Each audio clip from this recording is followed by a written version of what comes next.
What is up, everybody? This is Marshall Lee of DonkeyJawProjects.com, and this is the Early Bird Artcast, number 53, talking about publishing your own comic book.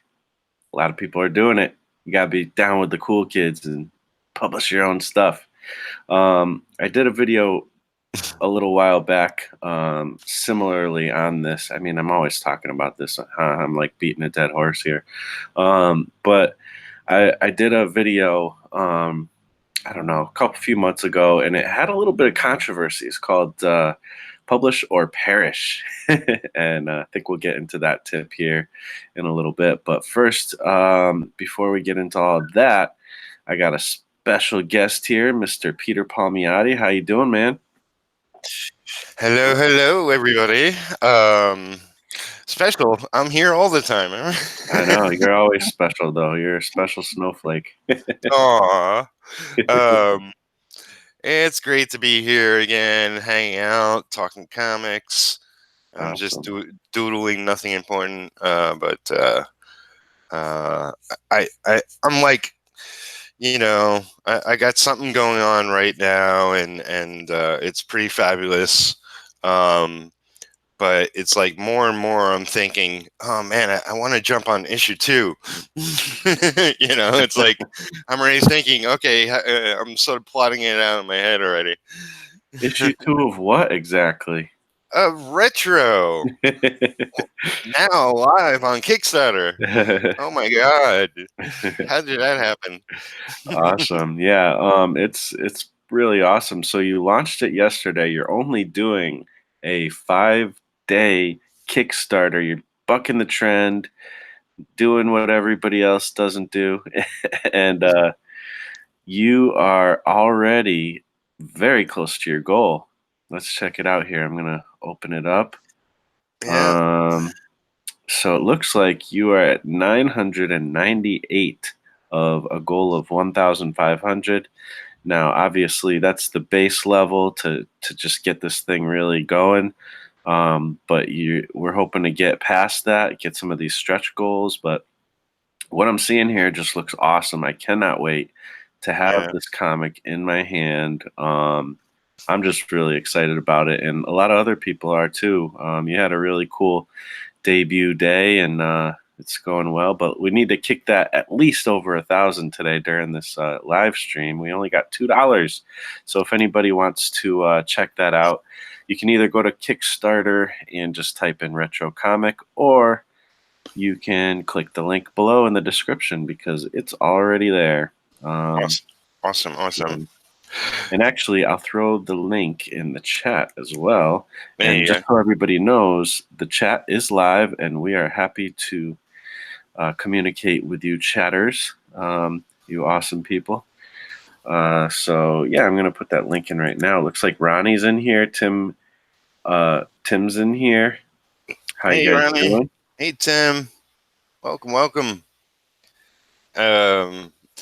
Yeah, it's it's like the first level is always, well, you can get your name in the book for any pledge level you want with no reward, or to get it past 1,000 right now, you can actually just get a digital copy PDF of the actual comic story that's going to be in the book. So that's a cheaper level.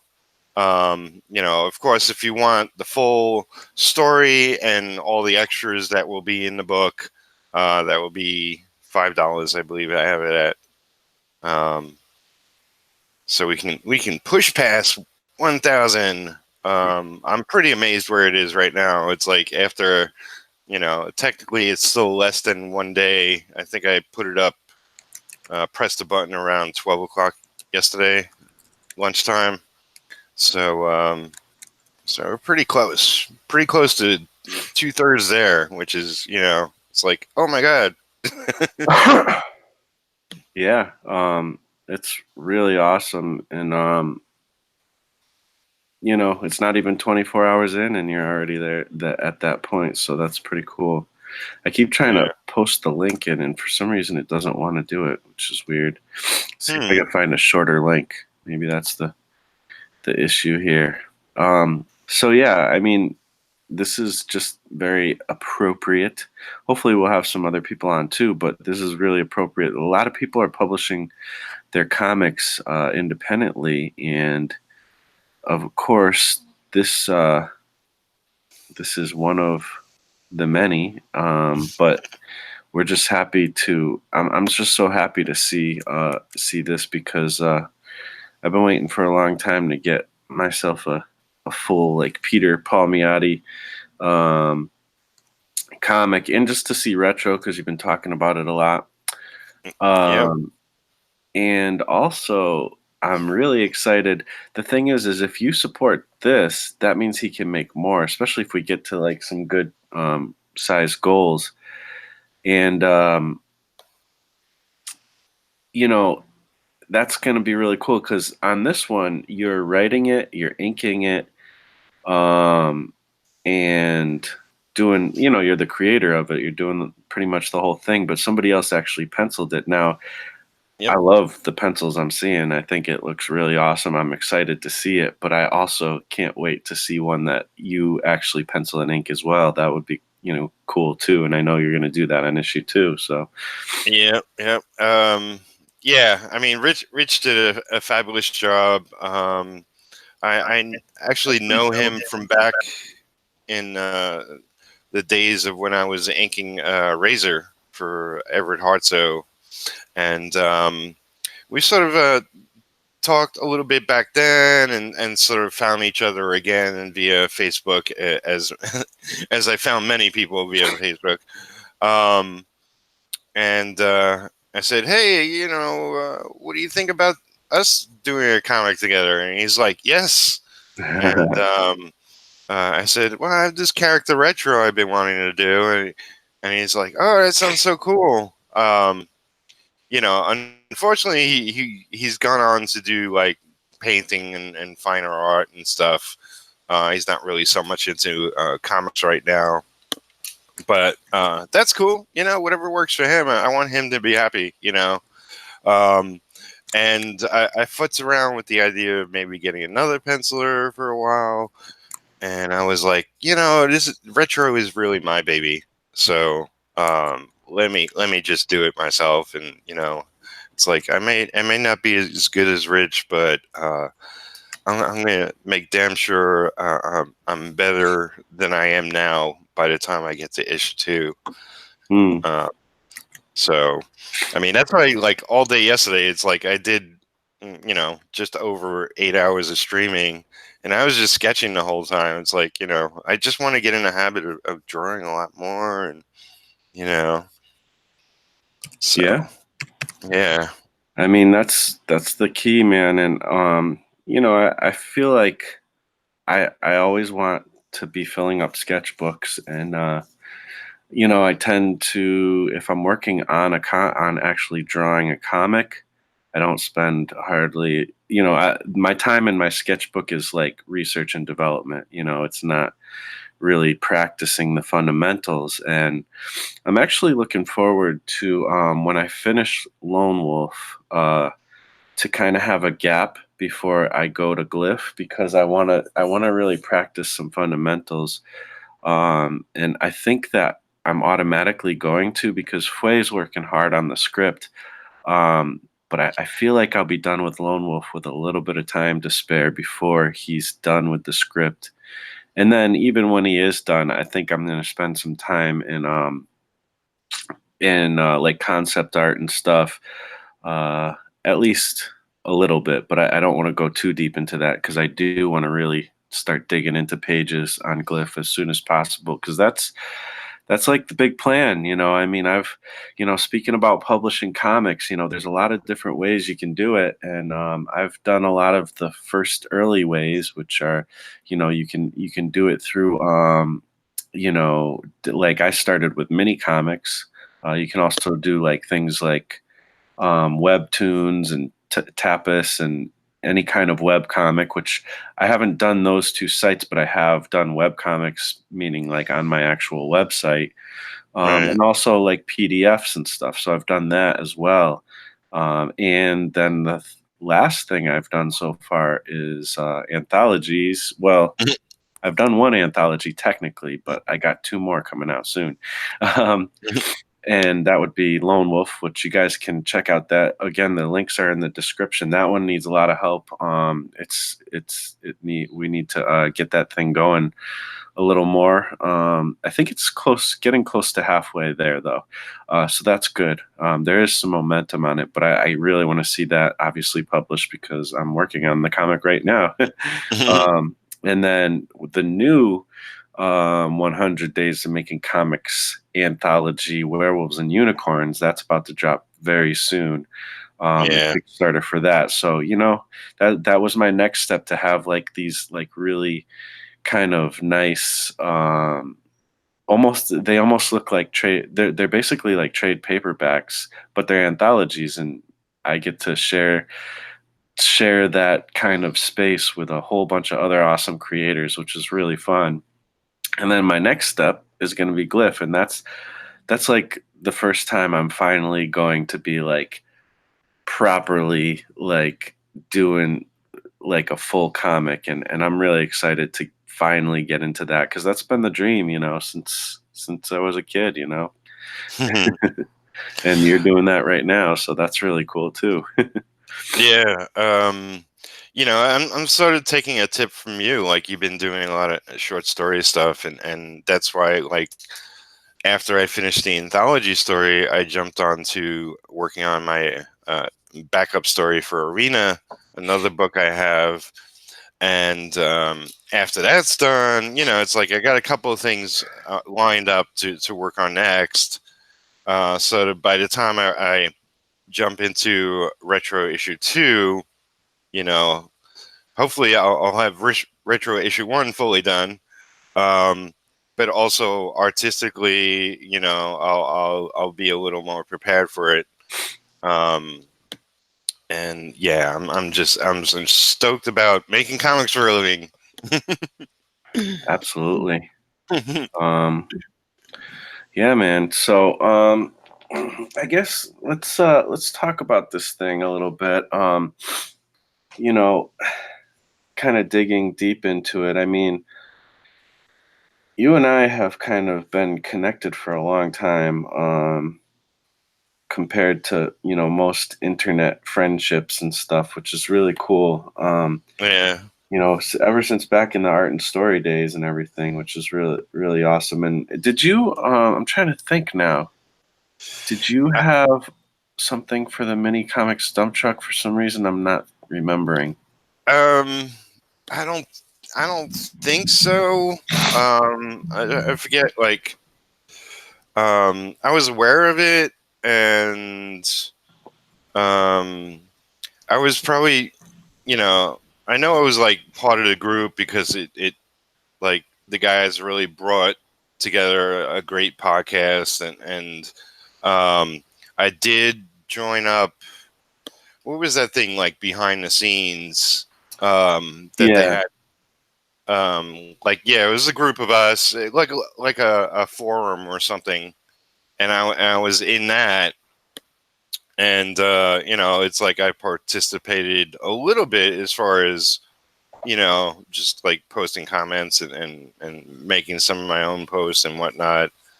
But I think at the time I was too busy or something. Forget what I was working on, but it's like I already have enough client work, but I'm like a part of this community and just looking at everybody, what everybody else was up to. right.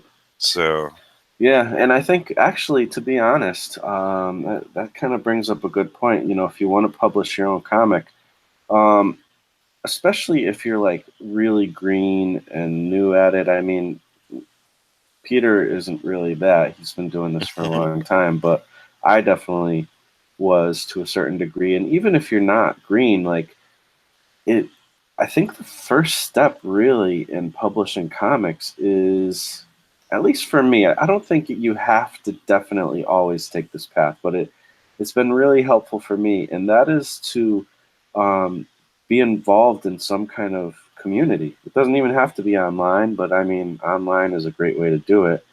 and I've done a lot of that. And the Art and Story podcast was probably my first real deep dive into a community, and having that support of friends who are doing the same type of thing as you, and just fighting the fight, Yeah. and kind of keeping you accountable. I mean, that is such a huge part of what we try to do. And if it wasn't for community, I wouldn't be where I'm at with my progress and stuff with comics. Um, and I'm sure you can say something similar to that. Yeah. I mean, for sure. It's like, your community is like slightly different. Like, I we're both part of Artcast. We're both part of the 100s. Um, but I have, the creator and comics group, and now the YouTube channel. Mhm. But you have, um, you have the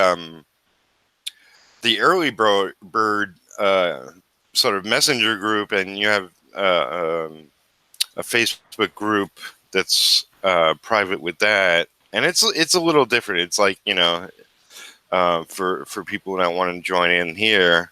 But I think you're building something powerful that you can turn into something bigger later on when you have more time in your days. Yeah, I mean, there's kind of the two different aspects, I guess, of community, and one of them is being part of somebody else's community, and then the other one is starting to branch out and build your own kind of audience slash community. And those two are kind of interchangeable in my mind. I mean, to me, my community or audience is also like my friends. That's how I kind of think of it. Yeah, um, and to me, a lot of them blend together. I mean, I'm part of your communities, you're part of my communities, and so there's a lot of blending, but there's also a few, there's always people who kind of follow me but don't follow you, and follow you but don't follow me. So, it's interesting how that kind of all plays out. But when it really comes down to it, it's mostly, I guess, what I'm thinking of in regards to like publishing comics is it's great. However, it is that you can be a part of a community, it's really a benefit to be a part of a community when you're trying to do something like this. And it's just great to have friends who are into what you're into as well.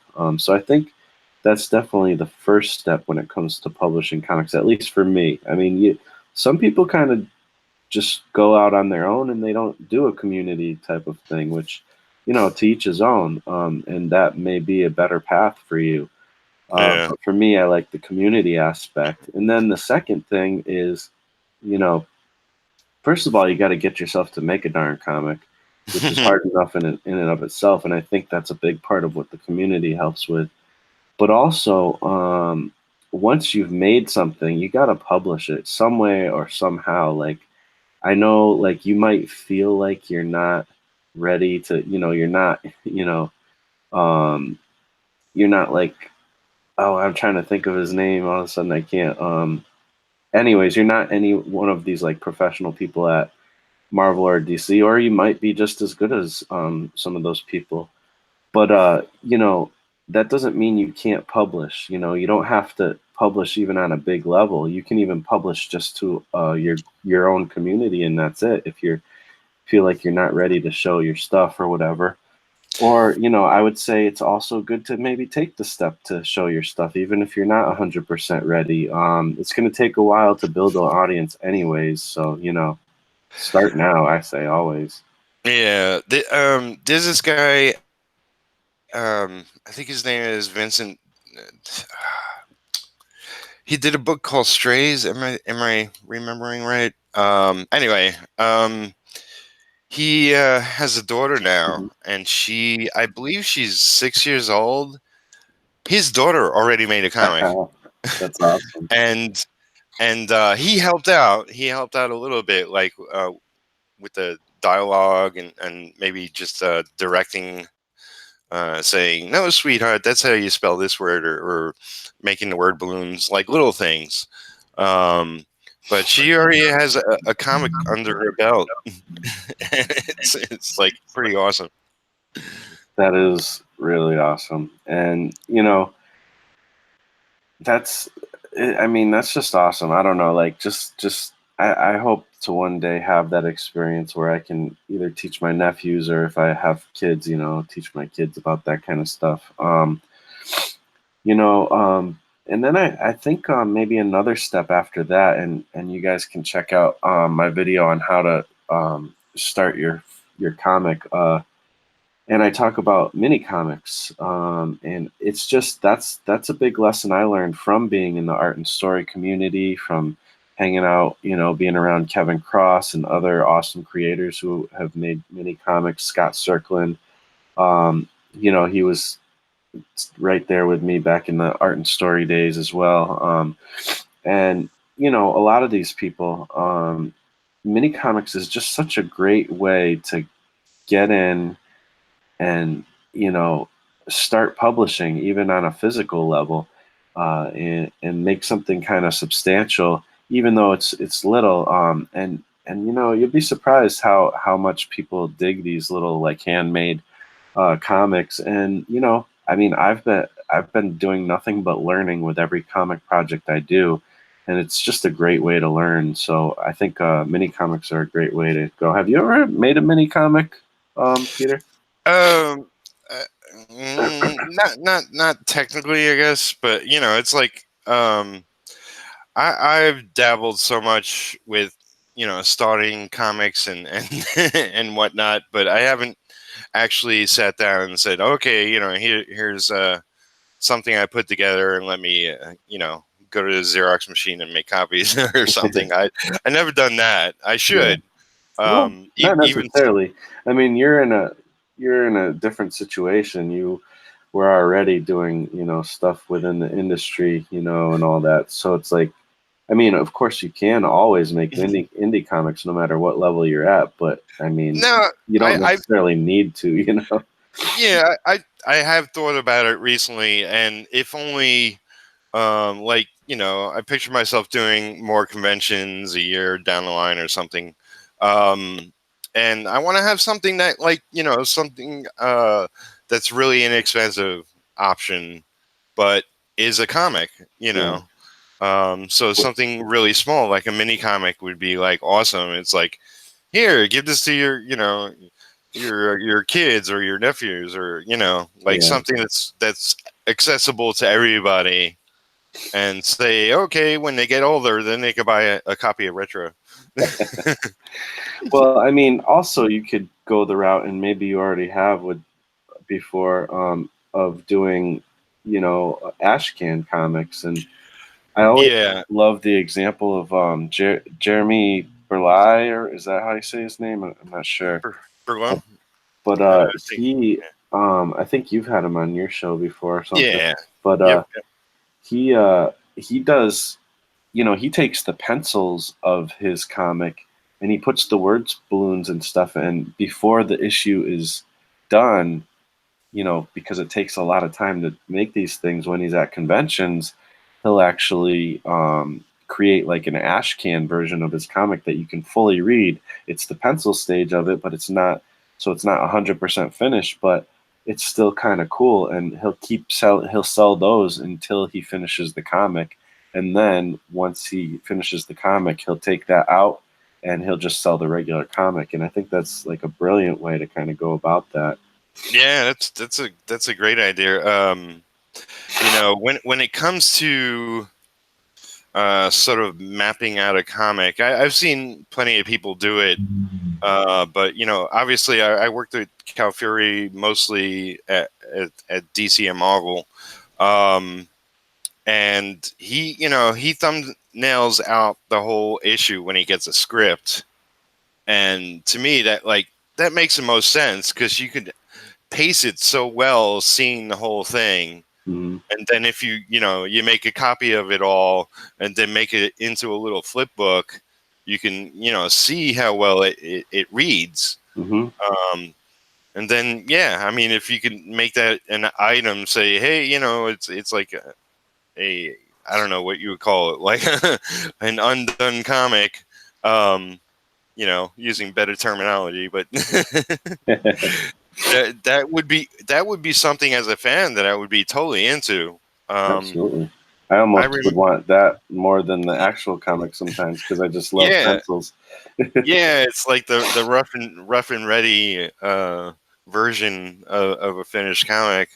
Um, you know, I remember going up to Marvel back in the day, and you know they would copy everything. They would copy everything, and then throw 95% of it away. Wow. But I went up there a couple of times with Jimmy, and we'd find pages of X-Men by Byrne and Terry Austin, like just copies of it. You know, maybe some of them had word balloons that they were just trying to figure out a way to put them and stuff like that, or even just John Byrne pencils. And it Yeah. was like, oh my God, this is gorgeous. This is like a freaking gold mine. We take Yeah. some of them home and just glaze over them for hours. Yeah, man. I would be putting those, I'd be mounting those into frames, man. That sounds awesome. um, Um, you know, it's funny. Mike was asking me at one point where he could find um, like professional pencils, like Marvel DC pencils that he could practice on, you know, inks or whatever. yeah. And I looked around a little bit, and definitely like Pinterest is a great source of that. So if you're looking for like professional pencils, Hmm. possibly to ink over, you know, traditionally, digitally, however, or just to see how professionals do it and approach a page, and you know how Yeah. they finish their pencils on a page. It's very insightful. Or just go to the dumpster outside of Marvel Studios and They're probably a little more protective about their stuff now. yeah, no doubt. So yeah, that's really interesting. So let's dip back into the chat. We have more we can talk about here, but I want to make sure we're paying attention to the awesome people in the chat. Looks like Yep. Scott is here. Scott from I'd Rather Be Drawing, and or he Hey, was. Scott. He jumped in for a second, and he said he's been sharing retro, which totally thank you so much for Awesome. your help with that. Scott's an awesome dude. You guys should definitely check out his YouTube channel. I'd Rather Be Drawing. Also, anybody else in the chat, really, you know, Ronnie or Show Hunt Comics and stuff. They all have really cool videos. Mario's got some videos up. He's here. What's up, dude? Hey. Just got home from work, huh? Wow. Yeah. Brick and Brock, how you doing? Let's see. Mario says, my problem is speed. I don't know how to do it. I must go fully Kirby mode. Style is the issue right now. Yeah, I mean, speed is always something. I think it's almost like it's almost like the what do you call it, the holy grail type thing. Like it's something I think all of us are hoping to get to. You know, good speed with also maintaining the quality. We're all kind of shooting for that. It's a tough one. One thing I do think is somebody said this recently in an interview, in Dan Ekus, one of his interviews. They were talking about how, you know, his style is dictated by speed. So basically, whatever he can do fast is his style. And that's kind of what my approach is too. And I'm probably going to stick with that, you know, because you could sit there and noodle all day, every day, and you know, it's just going to take a long time. And it really depends. Not everybody wants to do that. Like, I mean, some people, there has to be Bernie Wrightsons out there too, you know, that really push things forward and inspire us all, you know. But there's also, it really depends on what your goals are and what you want from your own comics. For me personally, I think I can probably get to a point where I can put out really good quality and speed. So, but the thing is I'm already by default a pretty slow person in general, especially with art. So I can only speed it up so much, you know, and I do need to preserve the quality to a certain degree. So yeah, it's a tough one to figure that one out. I think it's always like if you can draw fast in a lovable style, Hmm. then go for that.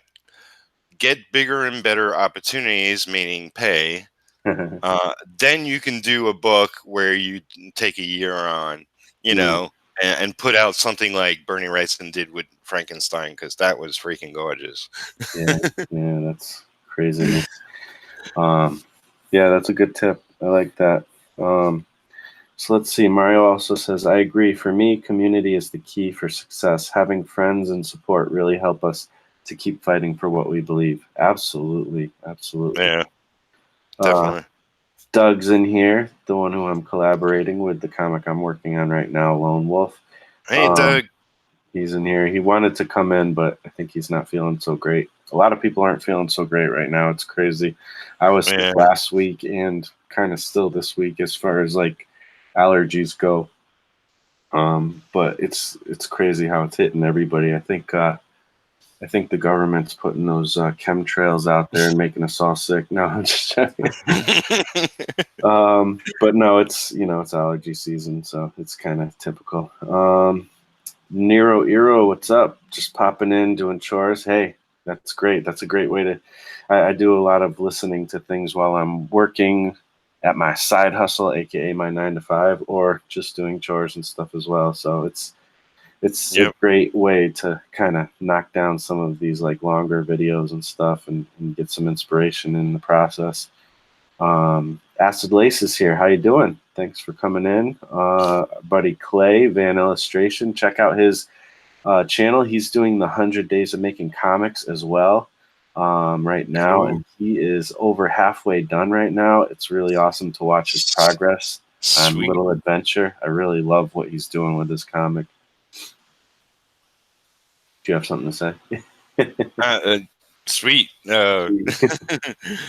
I'll go check it out.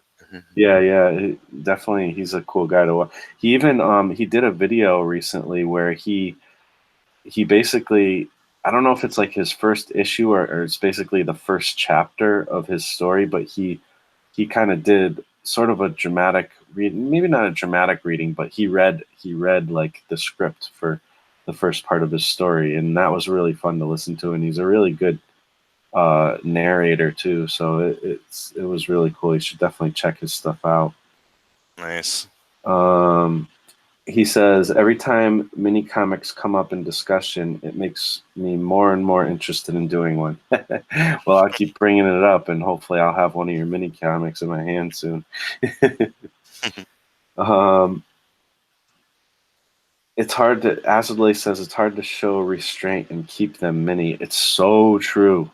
Every project I've ever done has turned into like some big, like Lord of the Rings epic. So Epic story. Well, they say that that's the fault of the rookie is taking something simple and growing it and growing it and growing it. And yeah, I mean, all us good creators are victim to that. But that, I mean, that's why I was happy to like say, okay, I'm going to do this anthology story. Okay, it's 4 pages, and I had to force myself a little bit to just like, okay, I gotta keep the story to 4 pages. I gotta, so it was really good in that sense. So like, just create for yourself something small and get that done. yeah, there was a I forget, some famous person said something like when they were writing letters back and forth, they said, I would write you a short letter, but I don't have the time. And it's so true. Like it's just so easy to just go on and it's harder to like actually edit things and make it more concise. So I Yeah, guess I actually have learned to do it because now I'm I've done a bunch of short stories at this point. So I guess I kind of know how to do it, but I think even all those little ideas could still have become something way bigger. So, you just I guess like you said, you just gotta kind of restrain yourself. Yeah. So just want to let you guys know Yep. too, Yep. anybody who's watching this, if you're an artist, a creator, a writer, or whatever, and you're interested in kind of jumping on the show from time to time, I do have a message, like a messenger list of all the people who can come on the live stream, and I always post the link there. If I'm doing a live stream where I'm going to have people on, and you know. I just want to put that out there. I haven't put that out in a while, and feel free to hit me up and let me know you want to be on that list, and you'll be notified each time, and you can jump on sometime. I love Yeah. talking comics with all you guys, so and gals.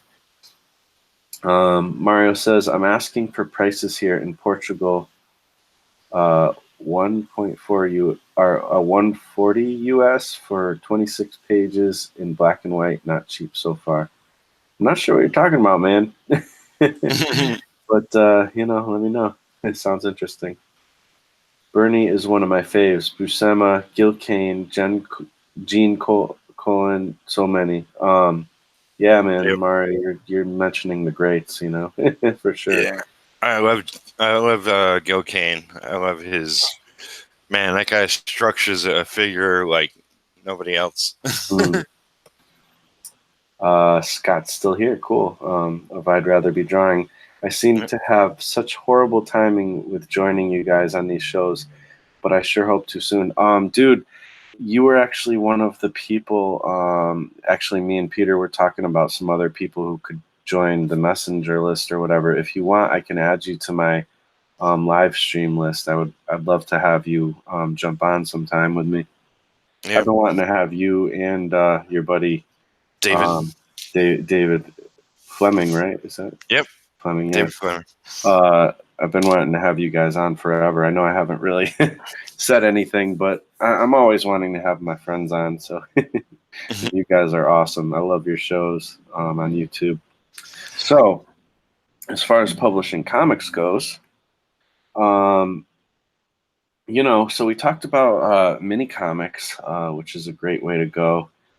Um, I feel like I had something else before what I'm going to say, but there's also I think the next step is to start branching out and see. I mean, of course you don't have to take any of these steps in order, but these are kind of what makes sense to me and what seems like a pretty realistic way to kind of go about things. But next, by this time you should be connected at least to a certain degree with some kind of community, and you'll probably start to notice that people do anthologies. And if you don't, you can search them out. There's tons of them out there, and I think it's a great way to kind of continue to hone your skills and get better. If you start jumping on some anthologies and stuff. So I don't know. That's been a great way for me, at least.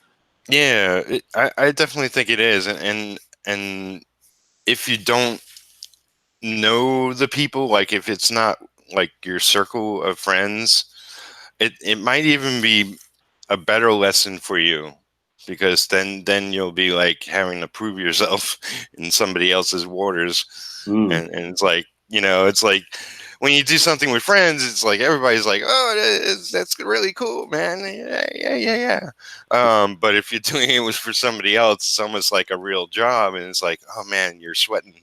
You got to do a good job. Well, sometimes that's a good way to level up too. So there's definitely a lot of approaches, and I mean, to me, I'm okay with failure. Like, I'm probably too okay with failure. But like, that's how you learn, man. Yeah, If you do it and it doesn't come out so well, now you know to do better next time, and brush up on some skills, and all that kind of stuff. I mean, I feel like on every project I fail a little bit and I succeed a little bit, and I'm kind of yeah. cool with that. Yeah, I mean, us as artists, everything we do, it's like, I could have done better. But it's like what you could do in the moment, and Mhm. regardless of your environment or your situation, or you have to pay your rent next week, and whatever. Um, there's always going to be something. there's always going to be something going on, something distracting you, something taking away some of your time. But if you get into, if not a daily habit, or at least a sort of weekly schedule of working on projects, then you can only get better and more insightful as to where you need help, and where you need to search out some mentors or whatever. Yeah, absolutely. And speaking about that, that is the actual other thing I wanted to bring up was, as always, I always say it, but I'm never gonna stop. Probably is the 100 Days of Making Comics challenge. I mean, what a great way to get your butt in gear to start actually making comics. I've seen so many people start producing who were just dreaming, about it, including myself, and it's so awesome. So I mean, 100 days of making comics for at least 30 minutes every day. Stay accountable by, making a video or posting somewhere online and showing those who are involved in the group what's going on. And I think you won't regret having created learn started learning how to kind of discipline yourself to do this every day. It's an invaluable way of doing things, and learning how to do better with things. And it's kind of crazy. Like, I kind of wonder, because other people are making comics too who aren't in the hundreds.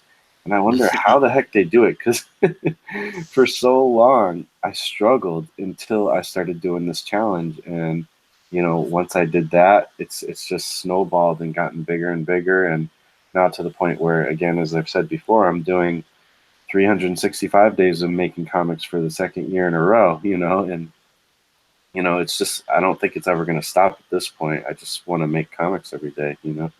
Yeah. It's like um, different people need different things, Yeah. and the 100, it's it's not always about the challenge itself. It's about the people that Mm. are a part of the challenge, and it's we're all in it for the same reason. We're all in it to make the best comics we could possibly make, and it's encouraging to chat with each other and comment on each other's posts and check out each other's videos and look at each other's artwork and see how their stories are developing. And it's just all inspiring. And there's other groups or situations out there that people can dive into and get that sort of same feel out of it. Yep. um, it's like, yeah, we're not as aware of it because we're so glued to what we're glued to. Yeah. but but there's plenty of options out there. There's thousands of comic creators out there, if not tens of thousands. Yeah. Um, Definitely. I mean, that's true, and there's other ways to challenge yourself as well, and to get yourself in gear of making comics. I mean, even the 24-hour comic challenge is helpful in that way, and there's other things out there like that too. yeah, Um, you don't have to even join any kind of formal challenge, but I definitely recommend challenges in general to help you. You can, I mean, like the 365 days of making comics, that's not, some kind of formal challenge that anybody's made. I've just gotten to the point where I've done 100 days so many times. It was more of a challenge and a helpful tool for me to go for the full year. But you can just challenge yourself, figure out what makes sense to you, and do that, so it's kind of like definitely. working out and stuff. Everybody's got their own way to get their butt into working out if they, do that. Yeah, I was going to reference sports. Let me see if I can remember what the hell I was thinking. Um, it's it's just like we making comics. You're working on writing, you're working on your art, you're working on storytelling, which is something above and beyond just drawing art. Um, and it's all skills that you have to train every day. Mm. Um, And that's sort of like what the D100's challenge is. You put it in at least 30 minutes, so um, you don't ever lose skills, but they're not as fresh to the fingertip sometimes if you like step away from it for a week or a month or longer. Um, so you need to be like of the mindset of somebody who wants to be a football player professionally. You wake up early, you work on your writing, you work on your art, and you just do it every day for as long as you can. If it's 30 minutes, if it's 6 hours, if whatever, and you just keep at it, keep at it, keep at it, and it becomes secondhand, like muscle memory, after a while, and you just do it, and and one day you'll turn out greatness. And one day you'll be a star. You'll be a star. Yeah, absolutely. I totally agree. Let's see. Let's check out the chat again. And I also wanted to remind everybody, uh, you can just to let everybody know. Of course, if you got here later, we were talking earlier about the fact. I mean, not only are we like making comics as we speak, but or practicing or whatever, we're also Peter's got his Kickstarter going on, the retro Kickstarter, Yep. and it's doing well. Let's see if we've gotten over that 1,000 mark. Let's see if we made $2. Let's see. I got to refresh. Oh, Do. come on, people, go there now and pledge quick. Yeah, it looks like we're not quite there, but come on, Yeah. somebody's got to throw in $5, $2, even whatever, to get us over that 1,000 mark. But we want to really get this thing going. He's only got 4 days left, so we really need to make this goal and hopefully hit a couple stretch goals as well. So Yeah, definitely go over there and check that out. Go ahead, man.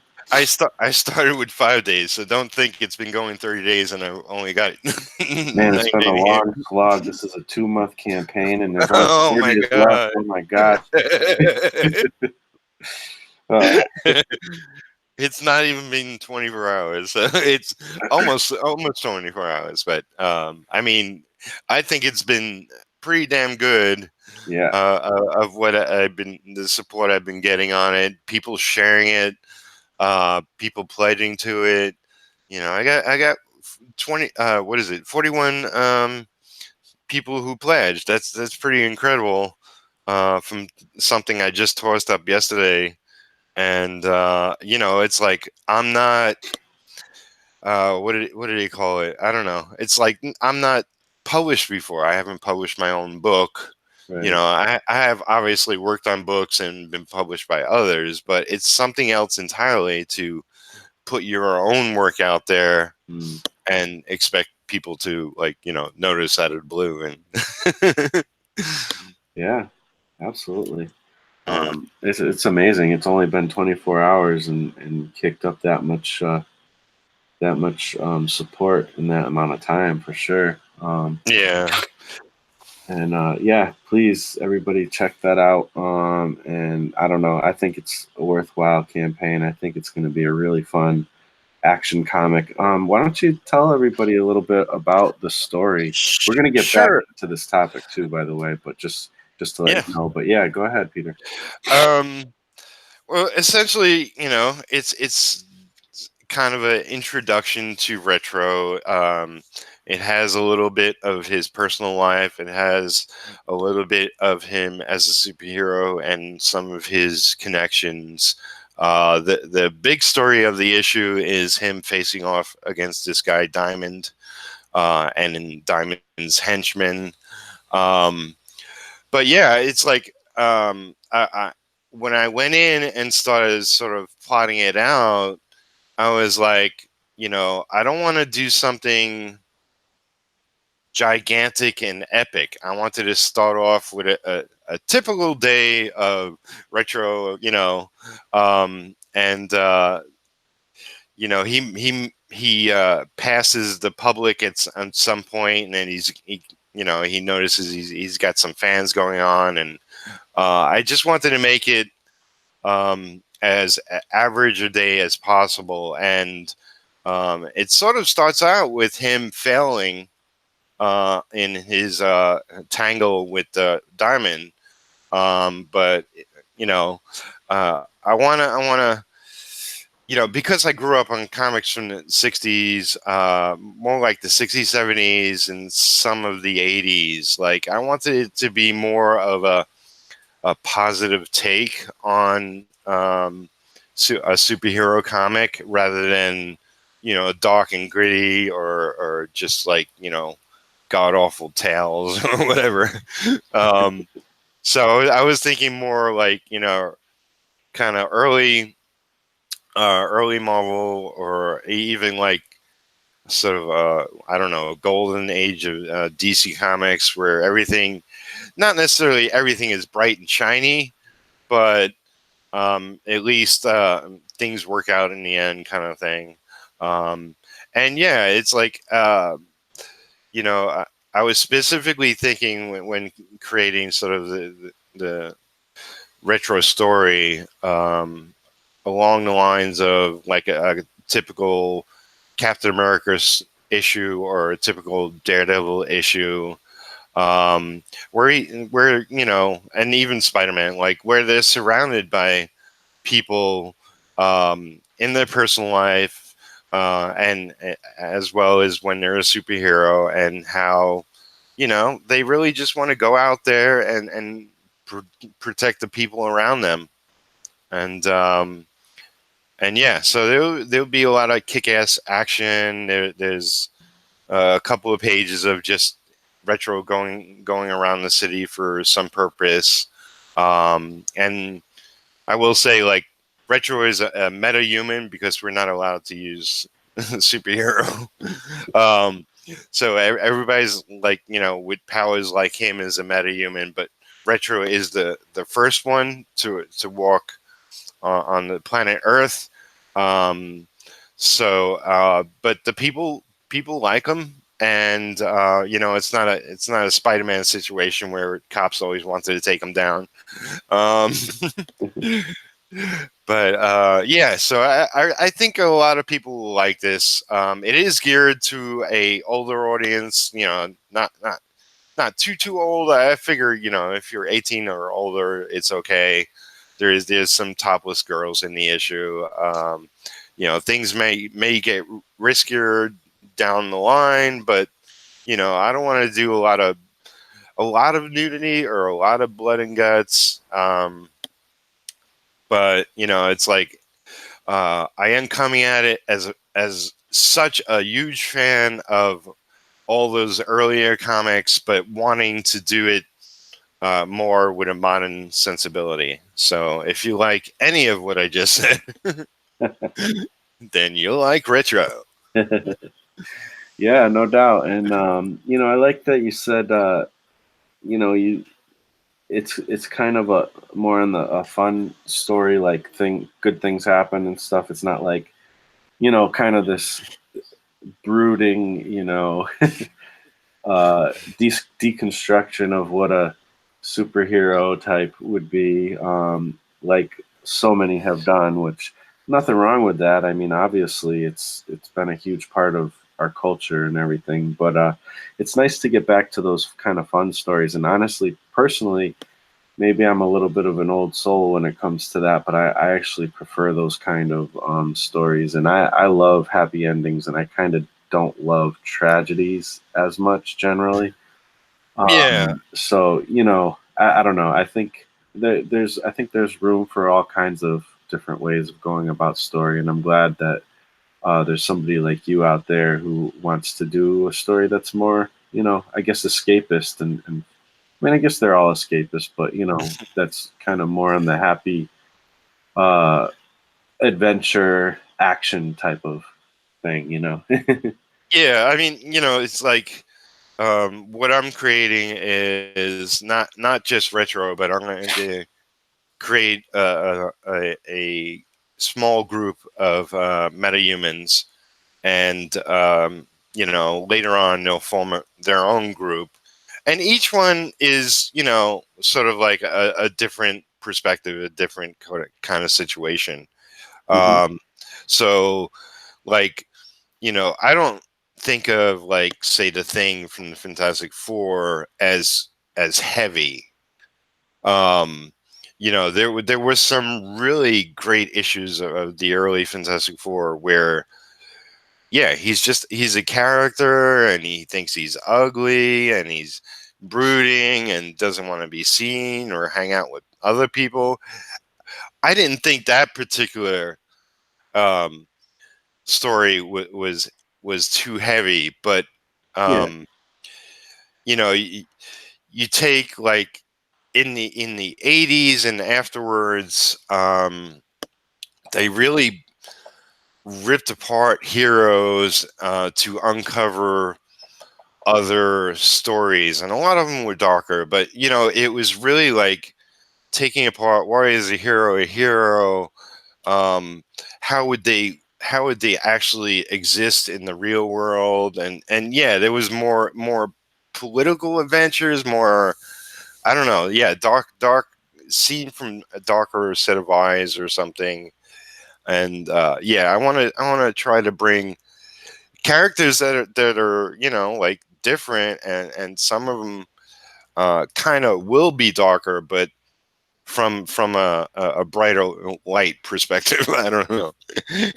Yeah, yeah, no doubt. There's no reason why you can't get into kind of serious content and stuff like that, but also have fun with it, and you Yeah, just don't have to go down that kind of angsty road as much, yeah, you know. And so that's really cool, man. yeah. So, So yeah, I'm definitely excited about it, and definitely, like, you know, if I get funded for the amount of my goal, I'll be super glad. I'll be, you know, disappearing into the ether. No, I won't be disappearing. Um, but I'll be on a strict schedule, and that's something I guarantee. Like, I'm going to post content online. I'm going to keep consistent with videos. But I swear to God, like, the most important thing will be working on my books and my stories, and working with my team of friends who want to do books with me. So, yeah, I'm going to go into high production. awesome. I love Yeah, all that. I love what I'm hearing. So I do want to get back into the topic, but definitely check out Retro Go and support, please. It's when you're supporting Retro at this point, this is like literally getting in at the ground floor of what Peter's doing. He's got so much more in store after this. So this is like the first part of it, and helping him do this helps him to do everything else that he's yeah. going to be doing in the future. So Thanks, definitely, Marshall. please do that. uh, so I just want to go through, finish up with the chat, and we'll get back into this topic a little bit. So Clay said, or I'm sorry, Mario says, is there another name for newsprint? When I ask for newsprint, people ask me what kind. Um, I would just describe like what you're looking for specifically, like, um, like classic comic book newsprint is what I would say if I was talking about it, because there are like different thicknesses and grades, I guess, probably. I don't really know if there's any other terms. I know that like Lone Wolf, the issue, he did like a kind of a newsprint version, and it's more kind of the paper isn't the typical newsprint that we kind of grew up on. It's more of like a thicker, stock, but it's got kind of a newsprint tint to it. So there's kind of different ways, but I would just say, like newspaper style newsprint, or newsprint that you'd see in an old comic, if you're looking for that kind of effect. Yeah, you know, newsprint is like the easiest way. Probably is like there's not as many newspapers around, but you know, if you say, you know, like newspapers, like Sunday Comics, you know, Hmm. that's newsprint. Yeah, exactly.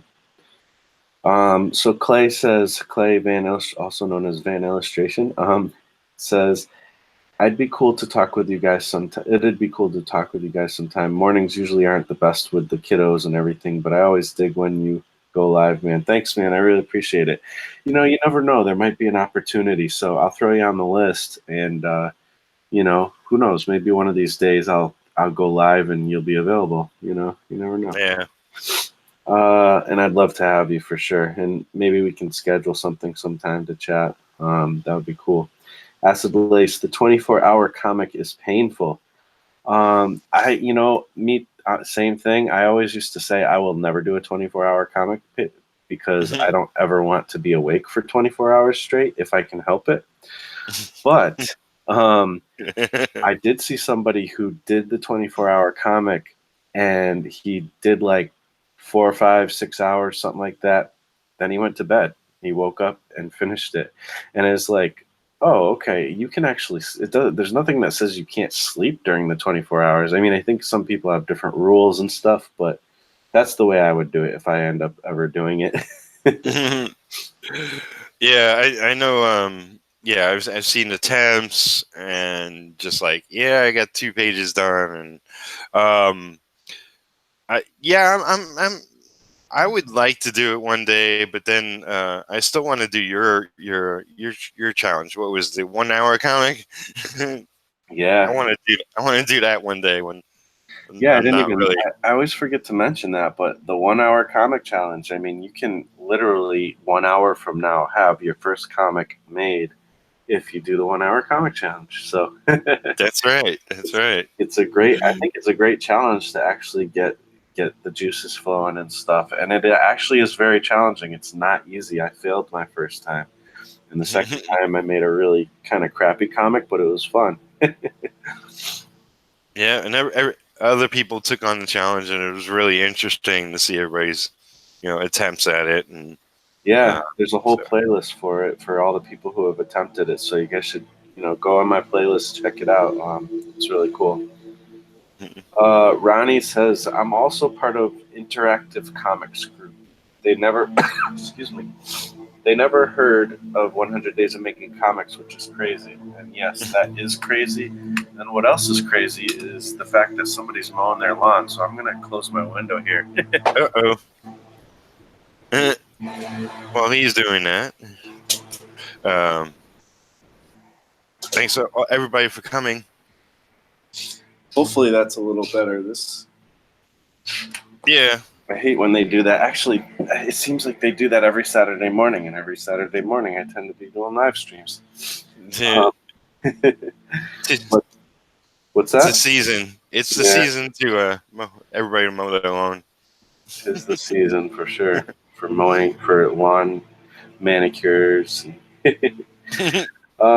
So it's so surprising when I hear people haven't heard 100 Days of Making Comics, and I used to think when people hadn't heard of the Art and Story podcast, I used to be like, man, I feel like every comic artist would want to, or creator would want to listen to this, and how come it's not even bigger than it was? And it was pretty big, but I don't know, but people just run in different circles, and it's surprising. And it'd be kind of cool to see the Interactive Comics Group, because there's so many different ways of doing comics now, and I don't know, I'd love to see more examples of that. And Ronnie, everybody check out Ronnie's YouTube.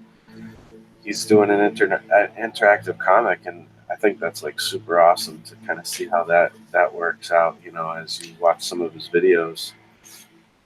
I always interact with my comics. Yeah. I try to interact with my comics, but they never listen. Let's see. Nero Eero. Let's see. Oh my gosh, for real.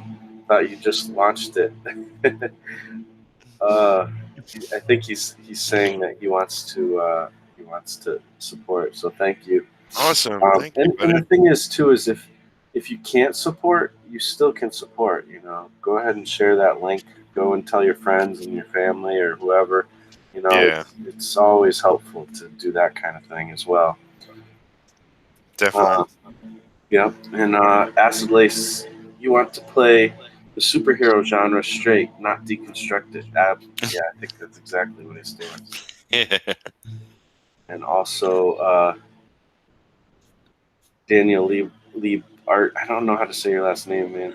I think we've had this discussion before, but there's just too many vowels in it for me to be able to pronounce it.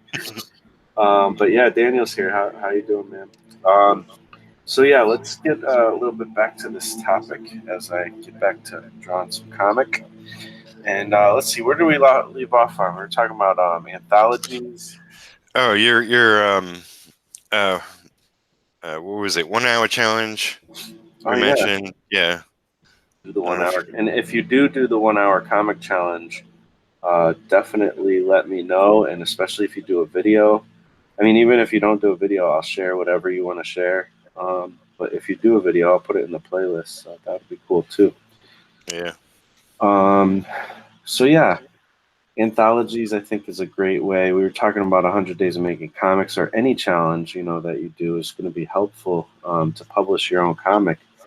Uh, and then you're going to start getting into some stuff that's a little bit more on the sophisticated side, like actually publishing stuff that's a little more on a pro level, and that is something that I can't speak to from experience yet, but hopefully before either the end of the year or somewhere in the beginning of next year, I will be able to start speaking from experience with that. Um, but you've done a little bit of that. Yeah. It's like, well, first I want to say, like, um, like there's always seems to be the question of, when am I a professional artist? And Mm. the best answer to that is, when you get paid. If you're a 6-year-old girl who just made her own first comic and she sells it, she's a professional. Um, but I mean, seriously, like, you don't have to work for Marvel or DC to be a professional comic maker. I mean, I think that's ridiculous. I mean, there is less of a clear picture of what makes a professional. But anyway, it's a whole different topic. But No, it's a really good point to bring up because you know it's just good to make that distinction because everybody has these hangups, and sometimes it's easy to feel like you're not good enough and stuff. And in that definition, I mean, I am a professional comic artist. I've done that before in many different ways, but at the same time, when I say professional, I'm more thinking of something, even if it's a indie uh, company, but we're kind of working either with an indie company or doing something on the level of, I don't know. It's kind of hard to define, but to me, when I make something that kind of looks right up to the level of something as an Alterna or Marvel or DC or something like that, that to me is like the next level that I'm trying to get to now. yeah. Well, I would say, like, I've worked with plenty of creators, creators that worked for Marvel, DC, whatever, big companies, and creators who, have done it for years, or just people starting out. And the differences I notice are, like, number one is communication. It's like, if I get something from an editor up at Marvel in DC and he says, do this, that, and the other thing, and he, it's pretty straight on, clear, precise, what needs to be done. And if I go do it and hand it in, it's not always 100% on mark. There's always, like, artist interpretation or whatever, but it's it's a lot easier working with other professionals, and Mm. and feel and experience the difference Mm. than when you're working with somebody. Like, a lot of times, because most of my career has been as an anchor, a lot of times I would beg people, please use better paper, please, please, please, please. Oh my God, please. you know, I want to do my best work, and you're not giving me that opportunity. That's essentially what I'm saying. You know, If you give me crappy paper to work on, I don't care how good I am, it's going to look crappy. Oh, you mean like the actual Bristol board that you draw Yeah, on? yes. And I've been through that for years, and it's like, and people say, "Oh, yeah, I know what kind of paper you're thinking of," and I'll go pick some up, and they can, and they come back and it's something close but not quite what I was asking for. It's like, no, there's a big difference between what I'm asking for and what you just bought. But okay, let's use that paper. I don't care anymore. So on a side note, what paper is that? What is the paper we should all be using? Well, I mean, that's the thing. Okay, paper quality always changes, and it's changed throughout the years. Mhm. Um, I've done a lot of work for Marvel, and I've done a lot of work for DC, and even in the span of a couple of years that I worked for both, the paper quality changed. Um, so it's a really tough thing. I I know that I think I could pull out something. Yeah, here we go. I have some nearby. So, I like this stuff, and this is Canson. Mhm. And this comes out, it's a pad. It's all ruled out. It says comic book art board, and it's got the blue lines, the bleed lines, and this is what, smooth, I think. Um, I can't read the language, but heavy paper, smooth surface. There's also rough surface.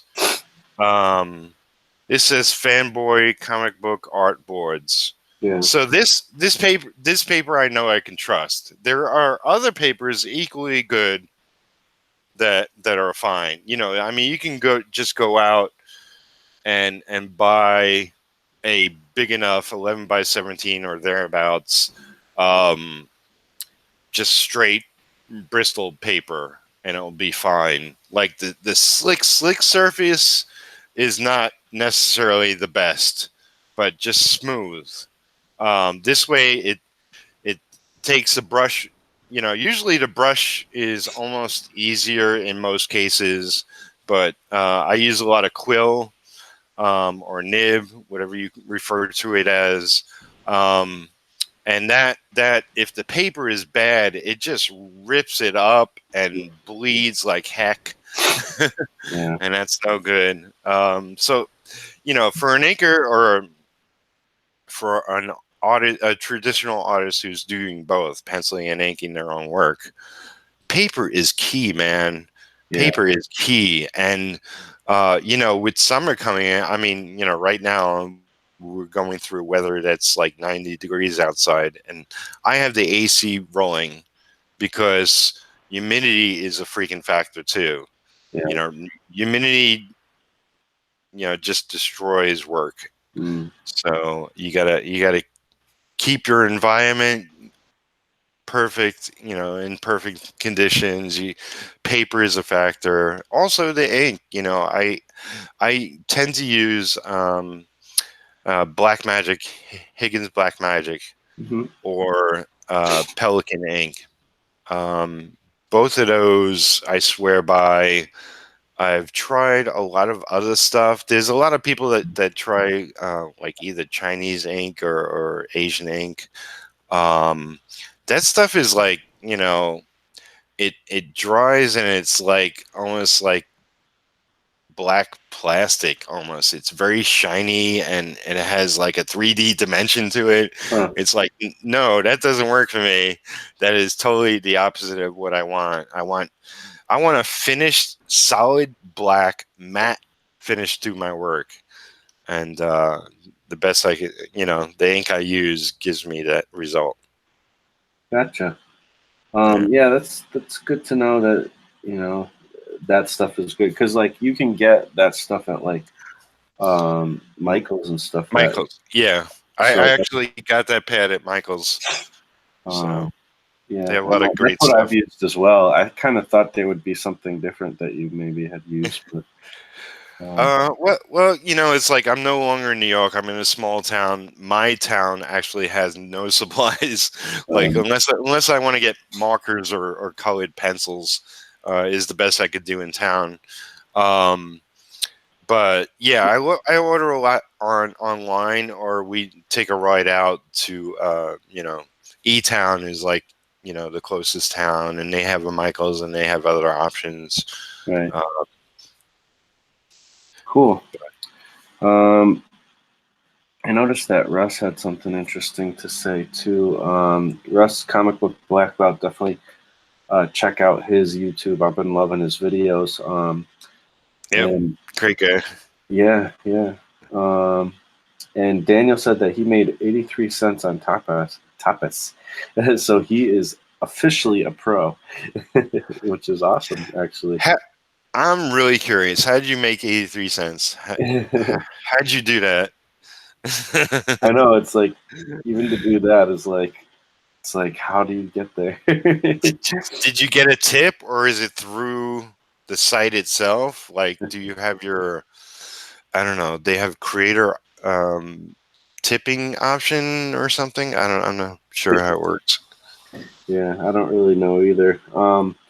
Russ says, spot on, Peter. You get paid, you're a pro. But a caveat, if you work on a project that requires a customer to pay for it, then I feel that also counts as someone values your work with hard currency. Yeah, that's a good point, because it's like, it doesn't necessarily mean, oh, I made a mini comic and somebody bought it, now I'm a pro. Like, that can count, but also, maybe somebody hired you to do some work, and that's another way of kind of indicating that, yeah, I think, you can work on some level that's a pro level. Yeah. I mean, like everybody like I was doing a sports analogy. Like everybody who works, who works. What am I thinking of? Who is in a football team is a pro star, but you're going to have your key players. So if you're going out to hire an artist, do you want anybody who's in the team, or do you want to hire the best person for the job? Yeah, true that. uh, Ronnie says, I totally agree, Peter. Even one sale can make you a professional. I was so happy to find out that someone in Australia and Westshire, England, had bought my book. So Awesome. yeah, absolutely, that's totally cool. Daniel said some guy gave me 1,000 ink as a kind of tip. Cool. Is that how the tapas thing worked? Hmm. Um, Russ says, I've done back end projects and not received a penny, but I know they have sold many copies. Yeah. I mean, even if you're like, kind of not the one getting the money, that the fact that somebody spent money on it, I think is a Yeah. good indication, for sure.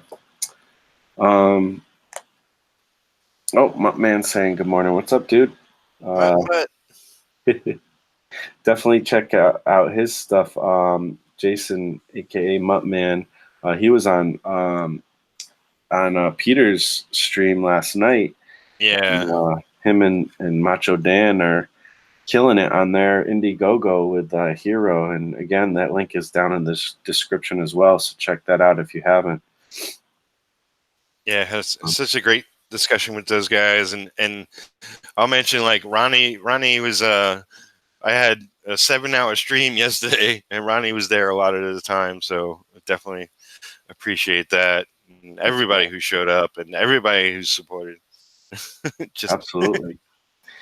Speaking about that, we got a mission for you guys. You gotta bump this retro over 1,000. We only got $2 left to get past 1,000 on this come on, retro guys. Kickstarter. Go in, and somebody's got to do it before we're done with the stream. Share it out. Share it out. Um, so yeah, let's see. Um, yeah, I don't know. What else is there to say about publishing, especially on the indie comic side? I mean, I know there's tons to say. Um, Well, I mean, it's one thing to publish. I mean, it's one thing to make a comic. mhm. It's another thing to publish. But then there's different options available to you to get it out there. There's also selling at conventions. You know, this is the bigger Mm, picture. yep. Um, you know, it's like I have certain things in mind in how I want to push my books out there. Um, you know, there's Diamond, obviously, like Diamond's almost a monopoly. A lot of people say it's great. A lot of people won't touch it. There's also the Um, villain to your comic. yeah, they really cut into their profits.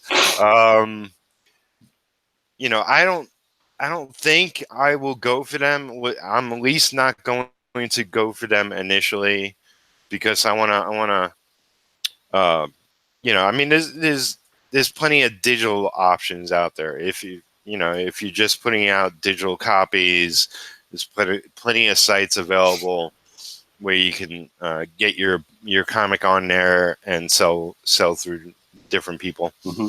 Um, you know, I want to do cons and um, possibly if not me doing all of them, but possibly has comics at a lot of, I don't know, maybe the middle tier, maybe some of the smaller tier conventions.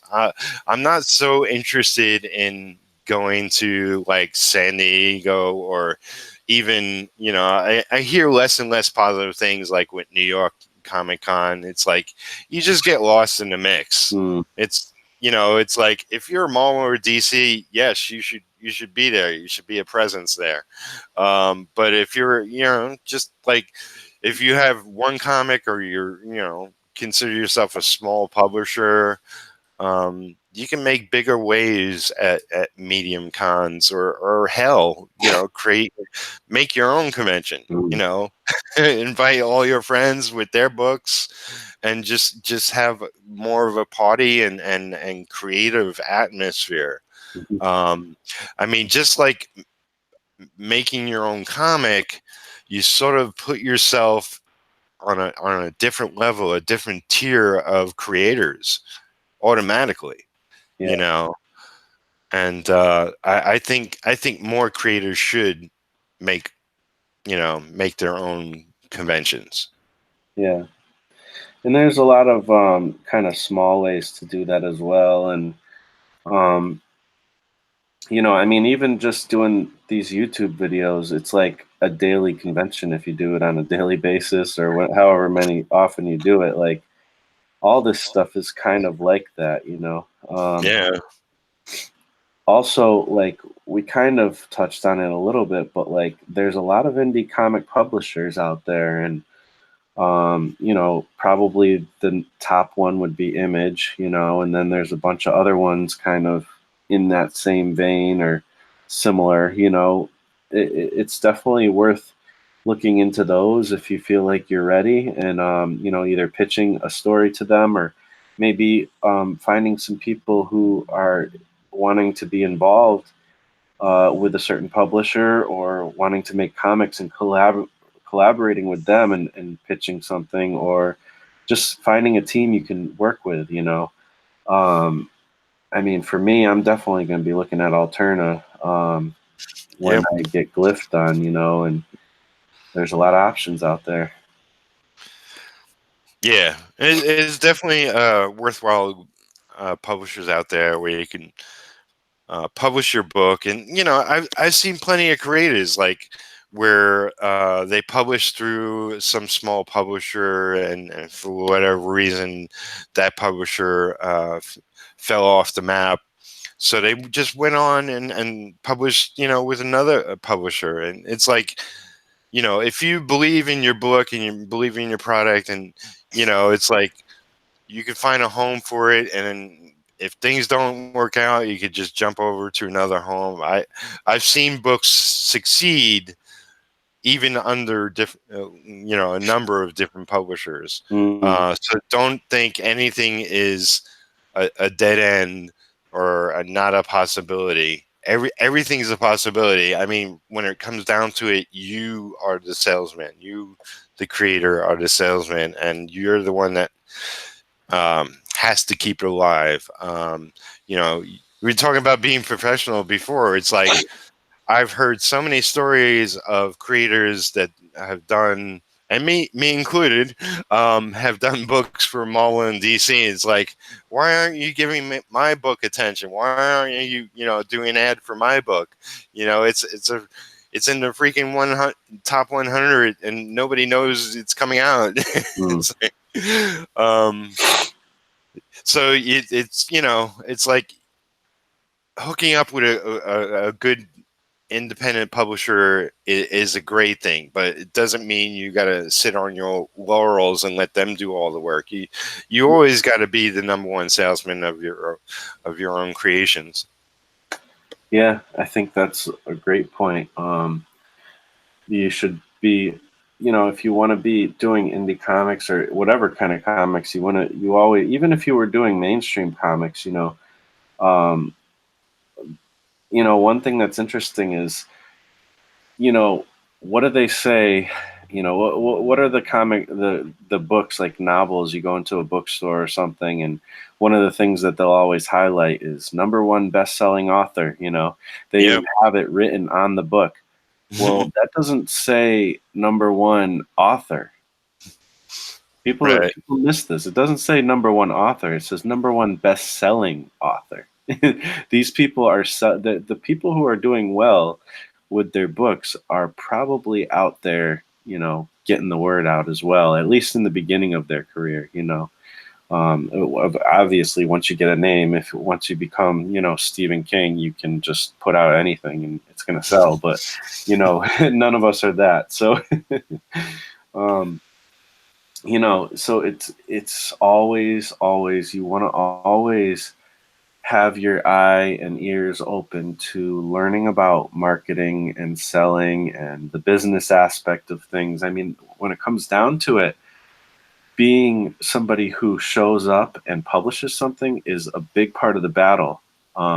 Just showing up is a huge part of the battle. But once you've showed up, now it's the people who have even a little bit of business savvy will take you a long way. So just learning a few little techniques and applying them.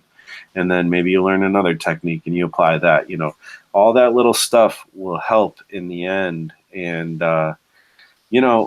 there's no reason why you can't do it. It's marketing and business is just as creative as the actual creative aspects of making your comic. Oh yeah. And it can be actually fun. So let it be fun, and people respond to fun.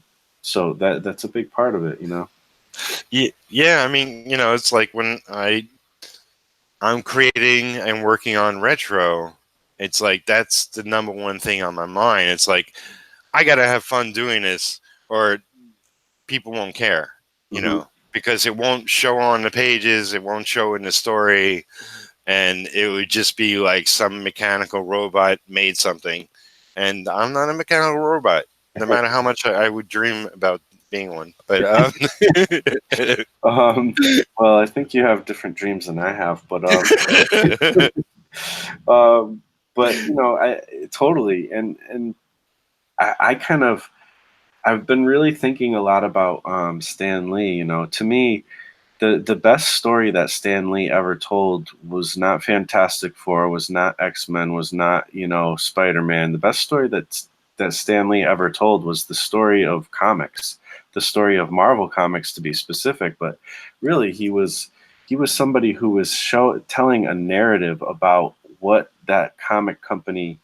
I mean, a lot of the stuff he said wasn't even like 100% true, like the Marvel bullpen and stuff. Like, yes, there were aspects of that, but he really like he blew it up. He blew something that was small up into something that in your mind was like, oh man, the Marvel bullpen, what a fun thing. And the Merry Marvel marching melody, whatever those people that Yeah.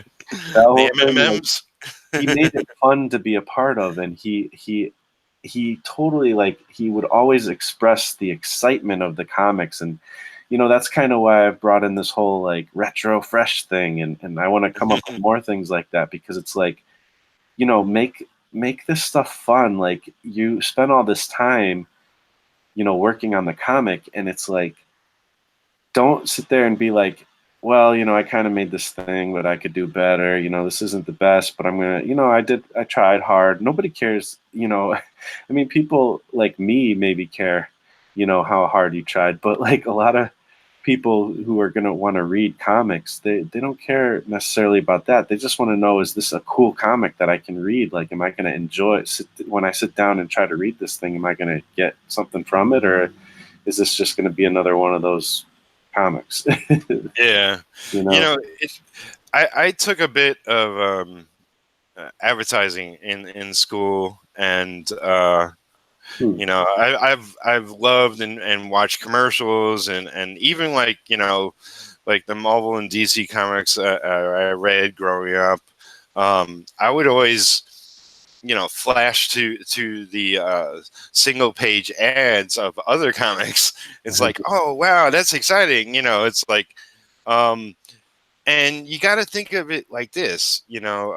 Somebody is going to do a whatever 30-second spot on a new broom, and make it sound exciting, because every single item that humans sell has to be sold in some sort of positive, exciting, fun way.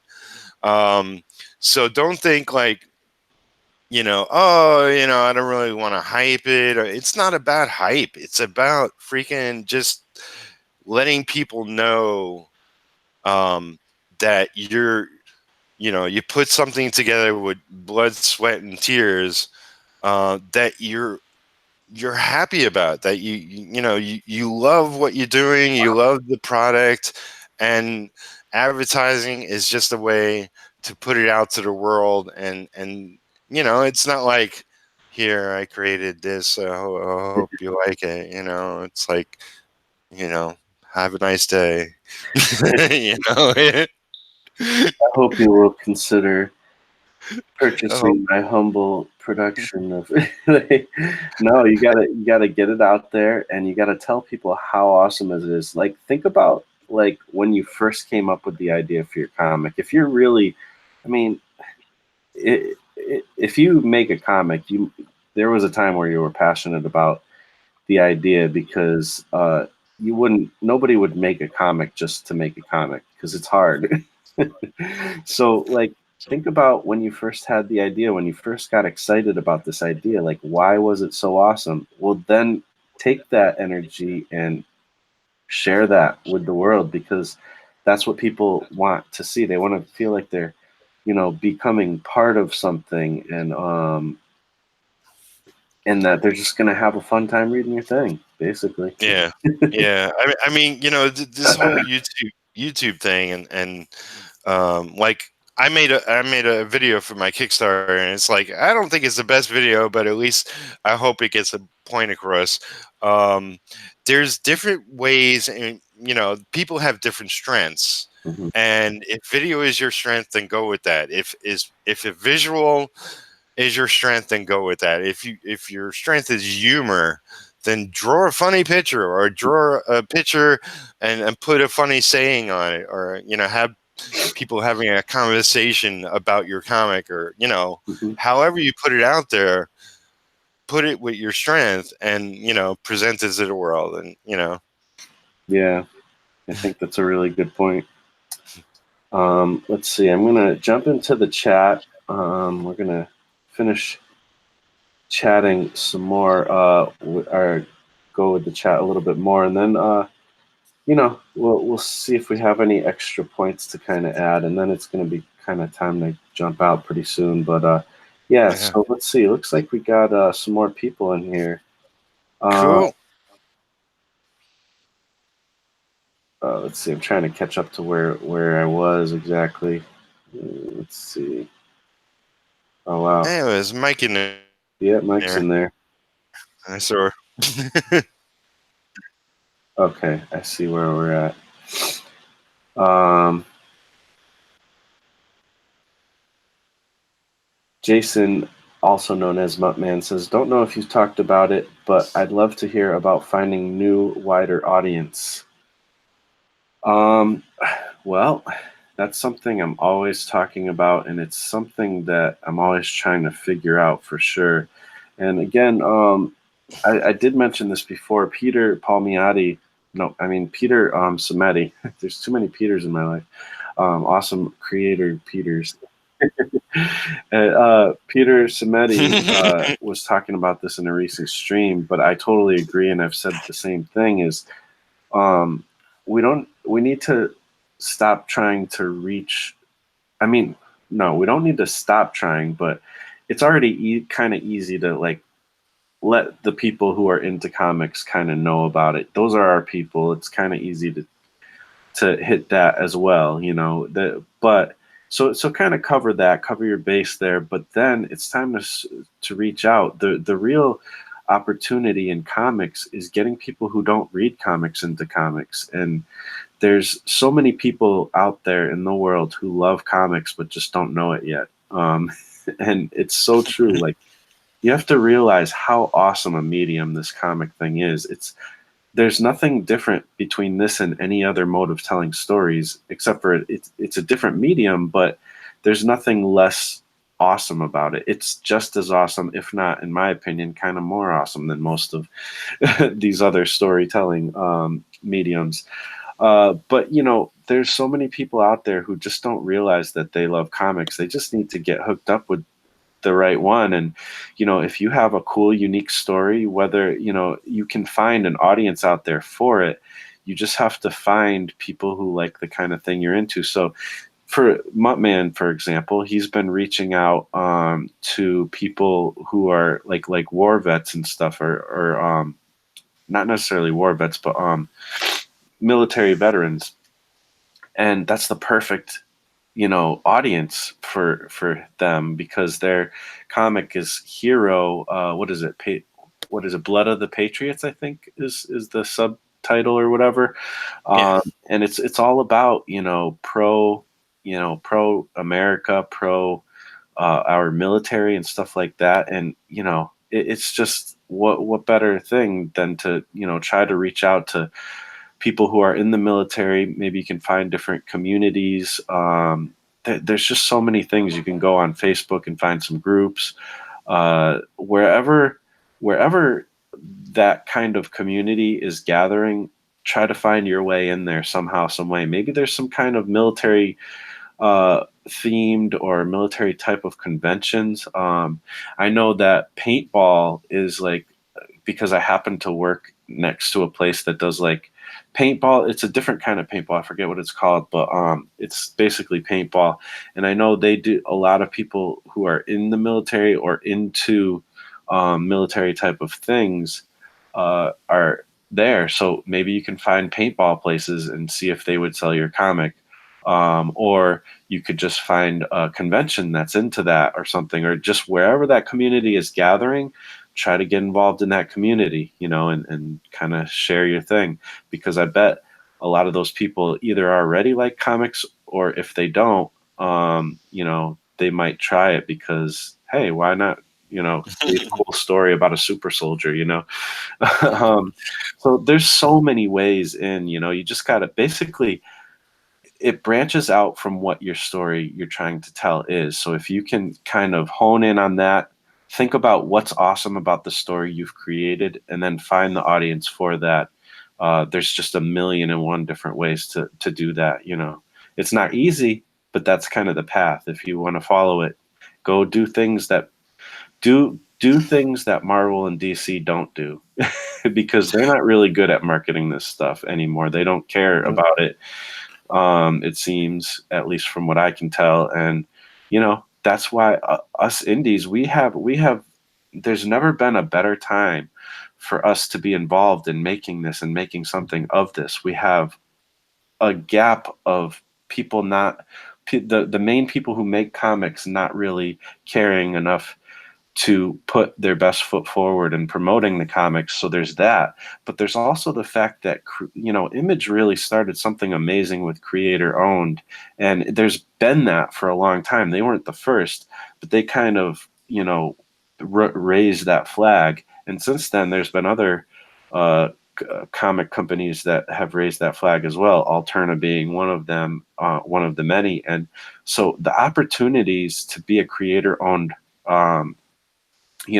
person, or also, the crowdfunding aspect. I mean, there's no better time than now to do this thing. Absolutely. Oh, I just had something in mind and now I forgot. Sorry about that. No. Probably distracted you with what I was talking I distracted me. about. It's been a long day. I mean, today hasn't started, but I'm still reeling from yesterday. Yeah, to find a broader, bigger audience. Sometimes it's only a matter of, if you have a hobby, whether it be sports or bird watching or whatever, if you get in tight with that audience, that you're like, this is like a love and a passion of a hobby, and you like start forming a group in there and talking with the people on a regular basis, eventually they're going to say, hey, what do you do for a living?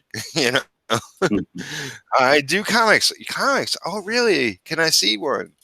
you know that I mean, you do it authentically. You don't just like, I'm going to join 50 groups and say, I collect teacups or something. And Yeah, I mean, that's a good point. You can't just like join a group and say, "Here's my thing." Like, that's not going to work. It's Everything is relationship based. yeah, When it comes to doing any of this stuff, the biggest thing you want to do is you want to build trust. You got to start building trust, and one way of doing that is just doing videos like we do. People get to see your face, they get to hear you, they get to hear what you're actually like, and and see who you are. And if you're an authentic person and you're not trying to swindle people and be all spammy and weird, people will respond to that. So that's one way, but there's a million ways to kind of create trust, and it's not in a manipulative way. yeah, It's be trustworthy, be a good person. yeah, And you'll start to build that, and you build an audience one person at a time. You can't try to focus on the crowd. You want to focus on the individual, because you know people want to be heard, they want to be noticed, they want to be seen, they want to know that they're part of something cool, and their part matters.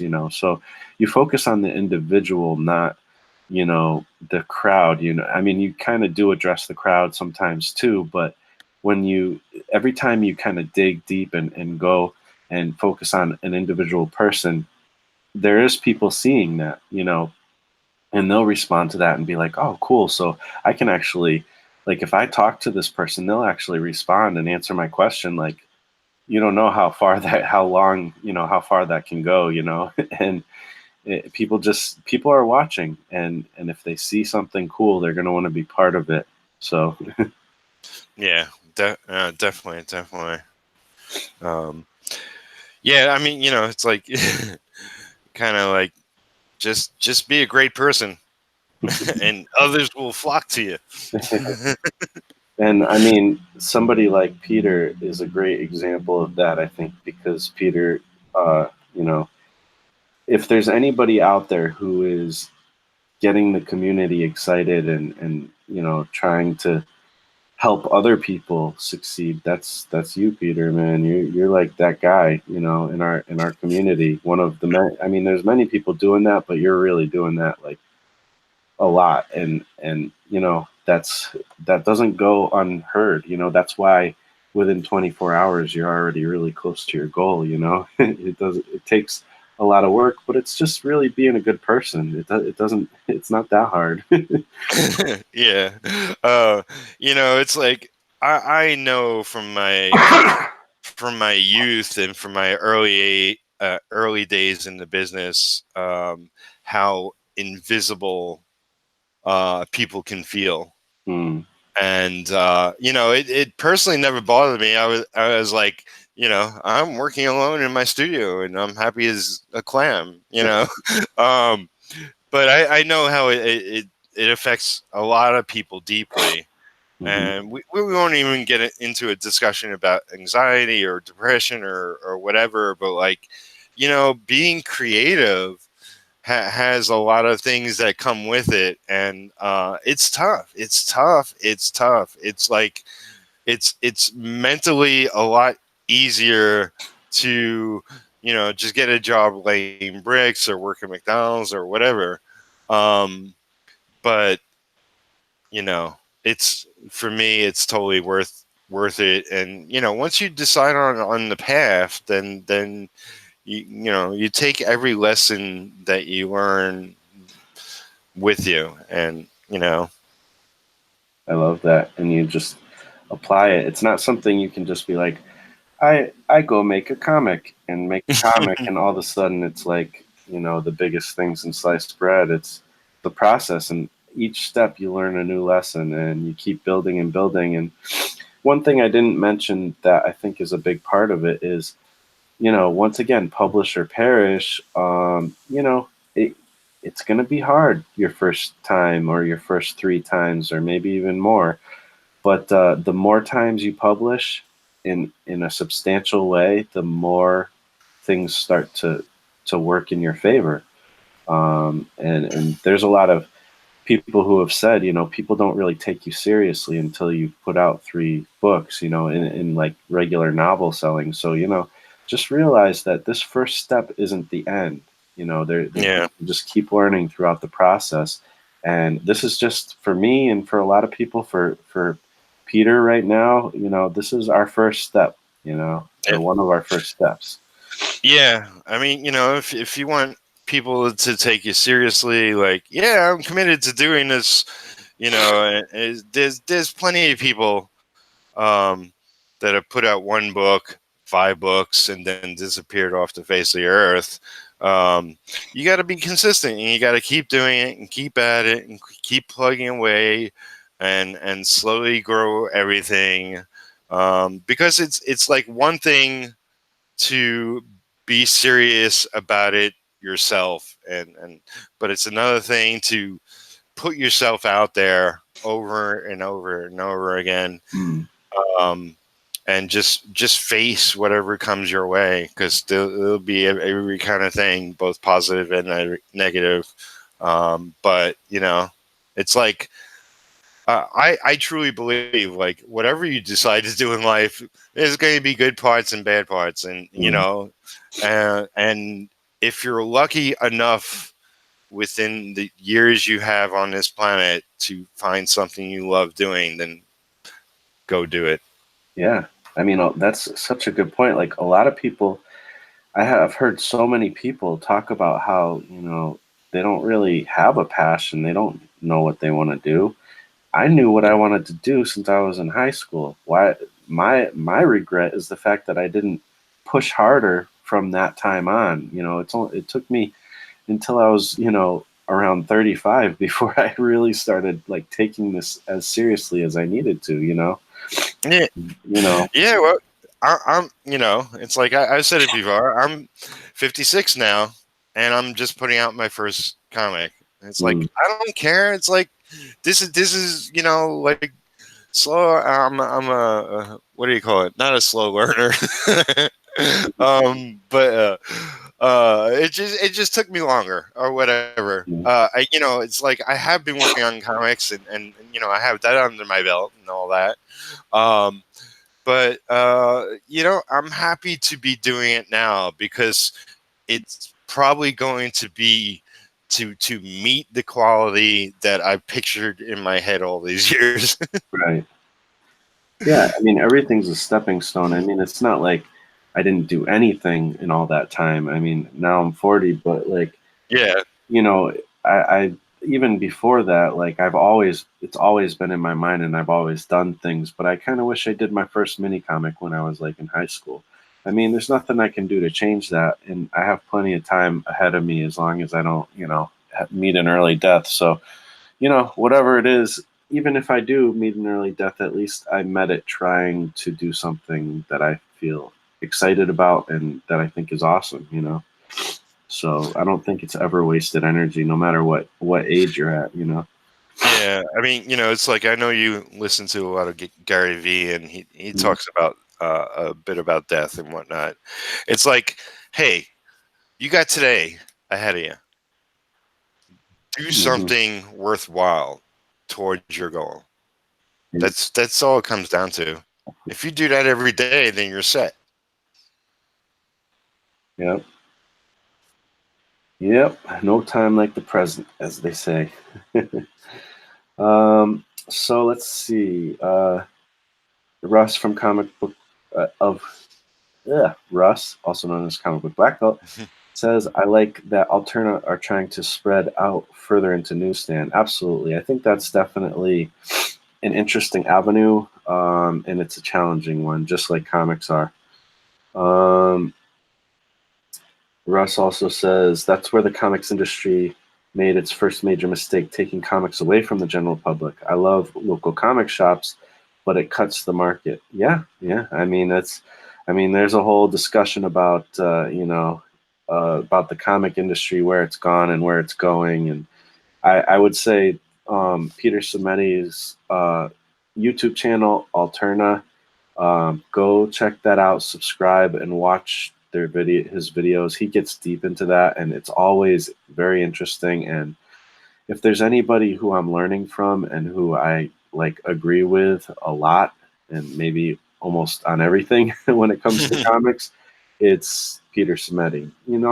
Everybody doesn't agree with him, but I think he's saying some smart things. I think he's got some ideas that make a lot more sense than what I've seen in the industry so far. So Yeah, yeah, I, definitely a good I love, resource. yeah, I love Peter and what he puts out there, and yeah, I know, he went through his phase of a lot of negativity and whatever, um, but it's like the more I listen to him, it's like I may not agree with all his methods, but that's everybody, Yeah. um, but definitely like the way he presents himself professionally and the way he chooses to interact with his creators and his friends, and Mhm. it's like I'm really behind him a lot. Yeah, I really like what he's putting out there.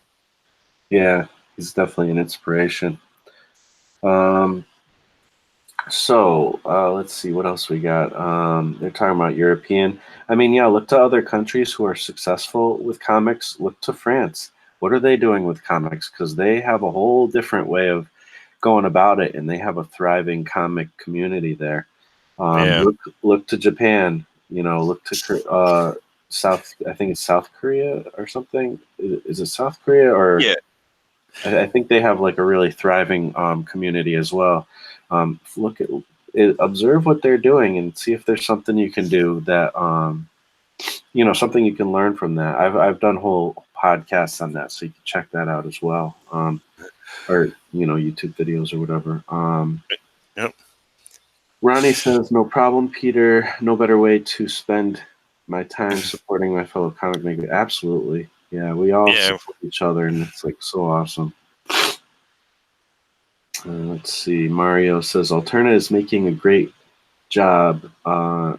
My comic will be printed on newsprint inspired by them. I love 70s comics, so I want mine to be like that. Yeah, man. I mean, I'm right there with you. Like, I've even contemplated saying that my comics will always be newsprint comics. Now that I found out that you can do that, and we can do that through using, Peter's newsprint program. I forget the printing newsprint program or whatever. So really anybody can do that. He opened it up where you can kind of piggyback on his stuff. If it's either I could maybe get published through him in Alterna, or if not, I can always kind of piggyback on his stuff and do my own newsprint thing. And that's going to be, that's the way I like comics, honestly. I think I even like that better than the nicer paper. Everybody's different, I know Mike's in here, and I've talked to him, and he actually likes some of the nicer papers, and he probably likes newsprint as well, but everybody's different. Yeah, it's like I grew up on newsprint, and I do love it. Um, but yeah, I mean, like that might be an option down the line, but right now, yeah, I want the glossy paper. Yeah, everybody's different. And the thing is to me, the trade paperback or the graphic novel is the opportunity to, go into the more nicer paper, and so that you can kind of have both. Yeah. So let's see. Mario says, I'm watching on my PS3 and checking the chat on my phone. Oh, that's interesting. Russ says, exactly, comics should be fun. Yeah, absolutely. And he also says, I love more adult stories, but my heart belongs to the Bronze Age of Stan Lee, with action, not violence, romance, not sex, fewer bat wings, and more cosmic adventure. Yeah, you're talking my language, man. Yeah. I like that. Action, not violence, romance, not sex. Yeah. And actually, on Peter's stream yesterday, Gaz was talking about, he like, what did how did he say it? He said he likes cartoony violence, like kind of Yeah. cartoon violence. There's kind of a difference between gory, like nasty, crazy violence and cartoony. And, everybody to each their own. Some people like the more gory stuff, but I agree. I'm kind of more on that actiony violence. Yeah, like before things got dark in comics, was just after like I remember reading Daredevil, and Elektra was a new character, and she was killing people left and right.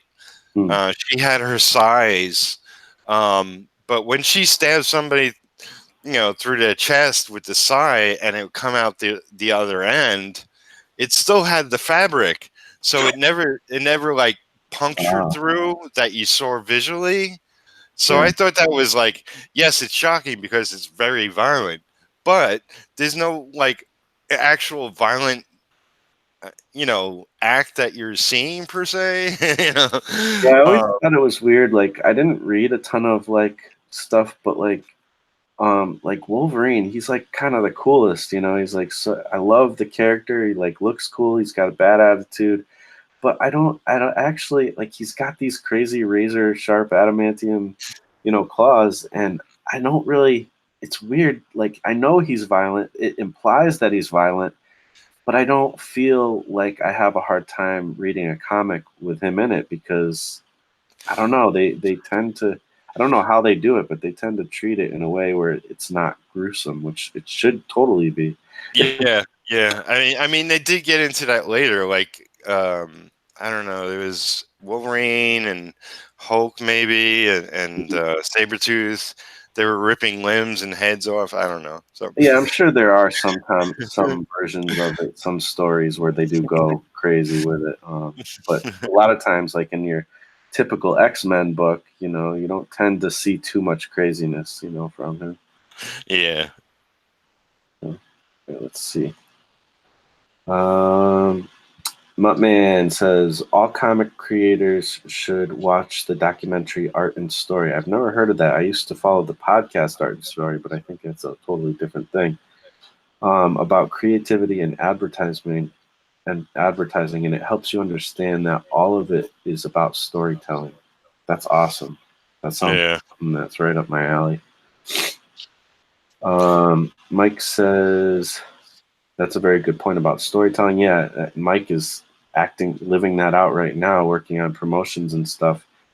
And he's totally putting storytelling into all of it, and I love it. Like everything, I'm learning from Mike. Yeah. every time I just sit there and observe what Mike's doing, I'm always learning a ton of stuff. Great resource. You got to follow him on Instagram, and his link Mike's is in the description as well. yeah, Mike's an incredible creator, and yeah, he's just killing it right now. Yep. Let's see. Danielle, Batwang was a stupid movie to try to look European. I don't know what they're talking about with this Batwang thing. Do you? No. Yeah, okay. Uh, Yeah, one day. I'm sure I'll find out now after I've said that. Let's see. They're talking with amongst themselves a lot here. I love European comics, says Mike, but if it's forced, it feels trite. I think he's still talking about the Batwang thing. Maybe I'm not sure. hmm. There's a lot of great comics here. Europe, Italy, UK, France have the best. That's Mario said. Yeah, Out I there for used sure. I used to follow up more European books, and they have their like it's tall hardcover book editions, but they like there's volumes that are very thin, so it's I don't know 22 pages, maybe 38 pages, something like that. Mhm. But yeah, they're gorgeous. You know, and the story pace is a lot slower sometimes, and it's just more illustrative, beautiful work. You know, at least a lot of the ones I looked at.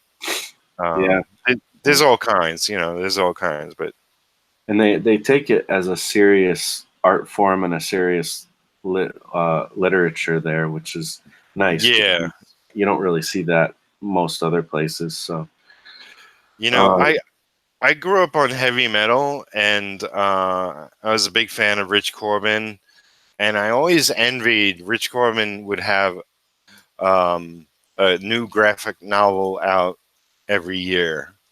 And back when a graphic novel meant a graphic novel, it wasn't a reprinted collection of some comic or whatever. It was specifically designed to be this one, you know, complete story in graphic novel form. You know, I think the ones I picked up were hardcover. I mean, softcover. I wonder if they were hardcovers, but I always loved that, and I'm definitely planning to do a graphic novel. That's a graphic novel. yeah, that's a really cool route, I think, and surprisingly, not. It seems like not that many people do that, I guess. Um, but yeah, it's definitely something I think a road worth going down. That would be interesting. Because they are kind of so popular, but they're popular in the way that is different than kind of it was originally conceived. So um, Mm. definitely cool.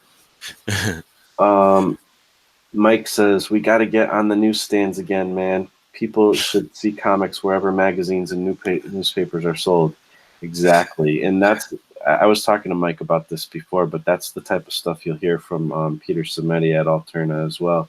And I totally agree. Like that's a big part of why comics were ever big was because they were kind of these, throwaway floppies that, you could get anywhere and they Yeah, were just part of our world and they're not anymore.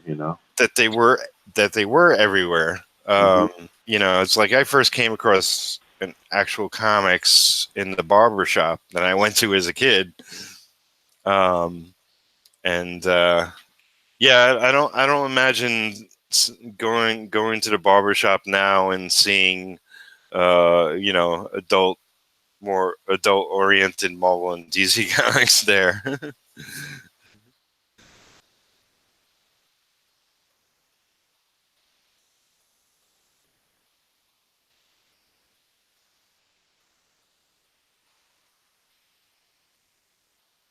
Uh-oh. You turn your mic off?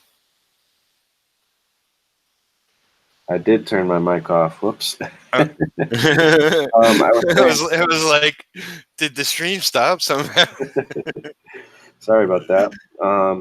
But yeah, I was saying it seems like that's been, kind of the story for a lot of people is, kind of maybe, I don't know, 35 and younger at this point, or I mean, and older at this point. But as how they got into comics was through some kind of newsstand. And I'll be funny enough, like it hasn't really been my experience. I think I'm the rare person, but for me, I first got comics by my dad showing me his old comics, his old Superman comics, and then I saw comic book shops and I went to those. So that's kind of my experience has mostly been in comic shops. I mean, I did see it around, but I always thought like because I was already into comics, so like when I would see them at like Walmart or Kmart or something in those bags, I'm like, well, I don't want three random comics. I want to choose my own comics, which is kind of what you did at the local comic shop. That's why local comic shops are awesome, but we definitely need to have the newsstand because that's how people get into it. Um, Nero Iro says, I've seen so many comics I can't read. I still want to read Rust. Forgot the writer. The artist is Naskane.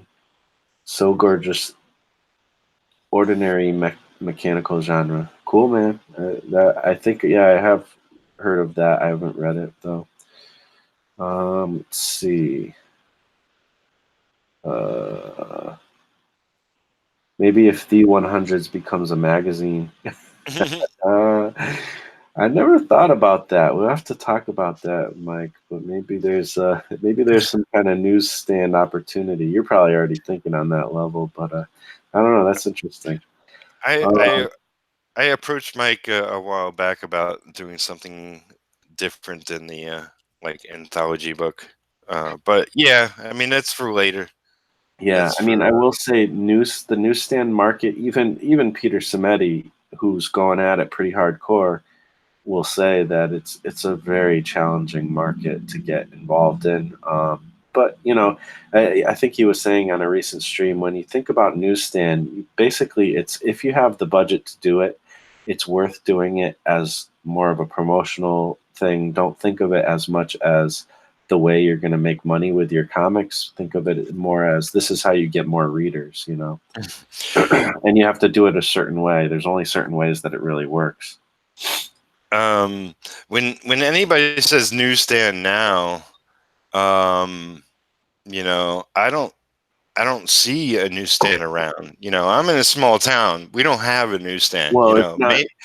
And maybe if you go to a convenience store, they have like two or three magazines and maybe one or two papers, and they're all Yeah. mostly local. Well, I mean, when people say newsstand, when I first started getting into this discussion, I was thinking, well, I mean, the only place you see a newsstand is if you go into a city somewhere, and once you don't even see them that much anymore. Yeah, But that's not basically wherever magazines are sold, and yeah, yeah, it'd be awesome. I mean, wouldn't how awesome would it be if you go to your local grocery store and when you're going through the line, there's a few comics in there next to the Oprah magazines or whatever. yeah. That would be so Uh, cool. it's like I had my brother on my 7-hour stream last night, or yesterday, whatever it was, and he was talking about him and Amanda are writing I guess the Wonder Woman storyline right now, and he says, yeah, it's great, to be in a place where nobody buys comics. But it's like you have to reintroduce it to the masses. It might take a little time for people to pick up on it, or maybe the books are not what the audience there wants, so you might have to shift gears. So Yeah, and I'll tell you, there's a lot of opportunity if you want to make comics and you don't want to make superhero comics. Don't think that you don't have something to do, because that's actually where a lot of the opportunity is.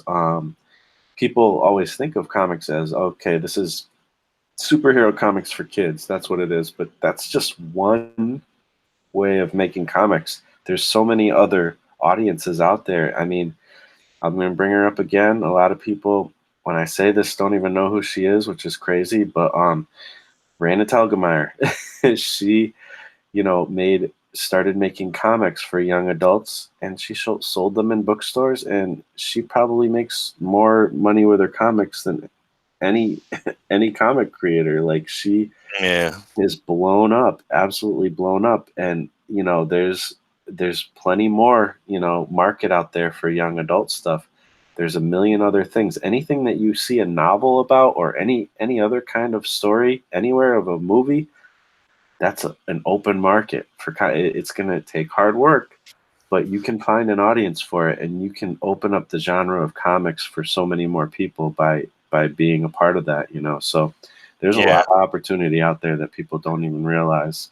I look at something she does as like a piece of art, like the whole book, the design, like she's creating an experience, not just Mhm. another comic.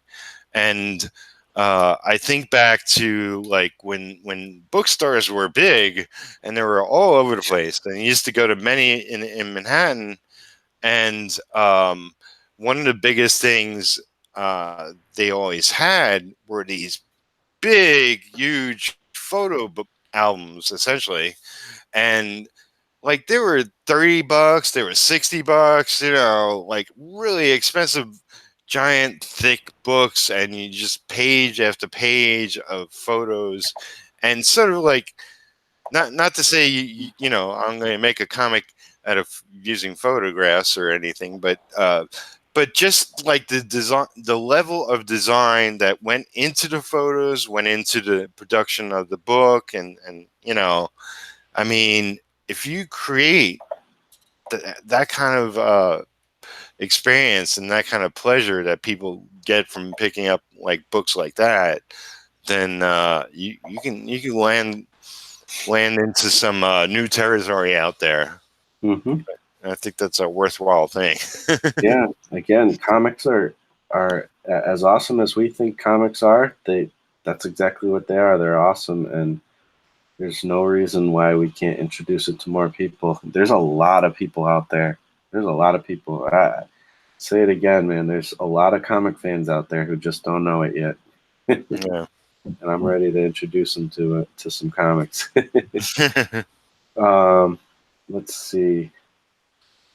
Oh crap! I lost my spot here a little bit.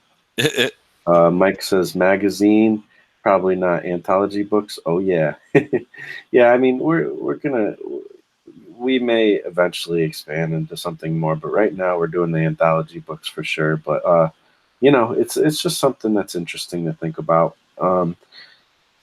Even with your own book, whatever, whoever's doing whatever. I'm actually thinking about doing maybe giant size issues, so that's going to be not like the Treasury edition, but just thicker. But we'll see what happens. Let's see. I want us to become big, like silent manga audition. I think we can do it. Oh my God, I should mention something. Um, I've been dying to tell somebody this, and I haven't shared it because it's I love this, and I'm pitching retro right now, so I don't want to cross pollinate the two. But if you're a fan of Akira, and if you're a fan of Thor Ragnarok, the director of Thor Ragnarok is directing the new live action Akira movie. It's awesome. That I was like, yes, yes, yes, yes, yes, yes. Awesome. Is that just brand new news or something? Or I don't know if it's new news. I know like it's new to me. it. Akira's been talking about Yeah. live action movie Oh, forever. It seems, but I didn't. I just heard. I just saw the other day that his name was attached to it, and I was like, "Well, that makes obvious sense." that's awesome. Yeah, Yeah, I mean, I think people have been waiting for live action Akira for a long time, for sure. it's such a good source material. Mm. If you don't have a copy of Akira, go run out and get the original manga, get the Marvel colored version, whatever. It's excellent piece of material, and something seriously to aspire to. The amount of detail and just beauty in that book is awesome. And yeah, I mean, and before you go out and get that, first go over Yeah. to Retro on Oh my God. Kickstarter, and it's over Yay. 1,000 now. Yay. Thank you, everybody. Woohoo. Which is so awesome. And hopefully it was somebody from our stream, because I just want to be credited with the person who's making That- you all your money. it's But no, but yeah, that's so awesome. We got past the 1,000 mark. So thank you, everybody. And I mean, thank you. yes. I you know how I am going to repay everybody for sharing, for pledging, for just giving me love, is to put the best book together that I can, and when people receive it, I hope it's with much joy. Absolutely. I know I can't wait for it. So let's see. I'm trying to get through the chat here to finish up here, but let's see. Nero Arrow says, "You guys have a finger on the next theme yet? Are you scheduling anthologies like each year? Not to derail, I just thought of the question." No, we're all wrapped up in this one right now, and obviously Mike can answer that, but I can answer it too. Trust me. Yeah. This is the last time when we did the first anthology. At the end, Mike came out and he's like, "Not that we're ever going to do a second anthology, but if you were possibly interested in maybe doing a second anthology, just perhaps, would you be interested?" You know, he kind of went through that whole thing, and it was so Yeah. funny because it's like, it's kind of, I think everybody knew it was kind of inevitable, but yeah, we're not even confirming that there will be a third anthology yet. Yeah. Keep your ears It's peeled. it's like it's such an event.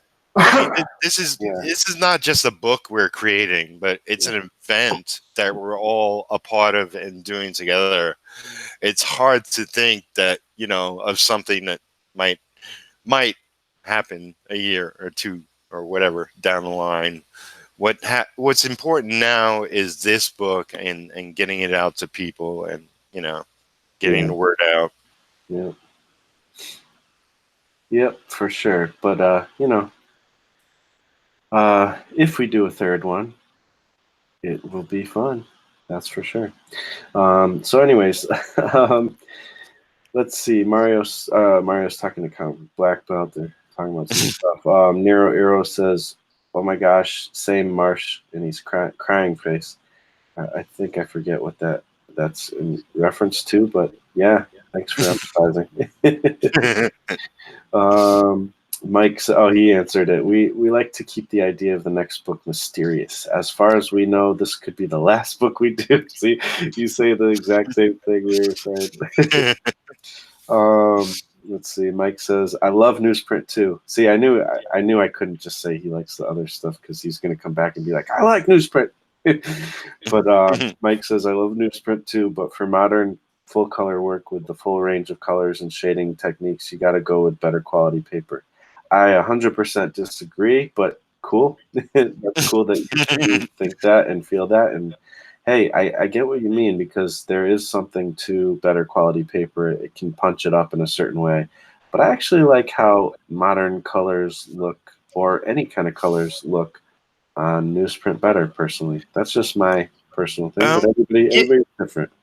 yeah. I mean, Peter Simeti has shown off some of the books which do have, like, fancy computer coloring, and it's different but the same. But yeah, I mean, it's a different flavor. It's like, if I want to sell you your ice cream and you like vanilla, and I'm shoving chocolate in your face, and whatever. But to each his own. Yeah. I mean, I might consider releasing my books somewhere down the line on newsprint, just because, like, people like options. I mean, look at the Mm. drink. Look at the drink. Uh, I don't know what do you call it?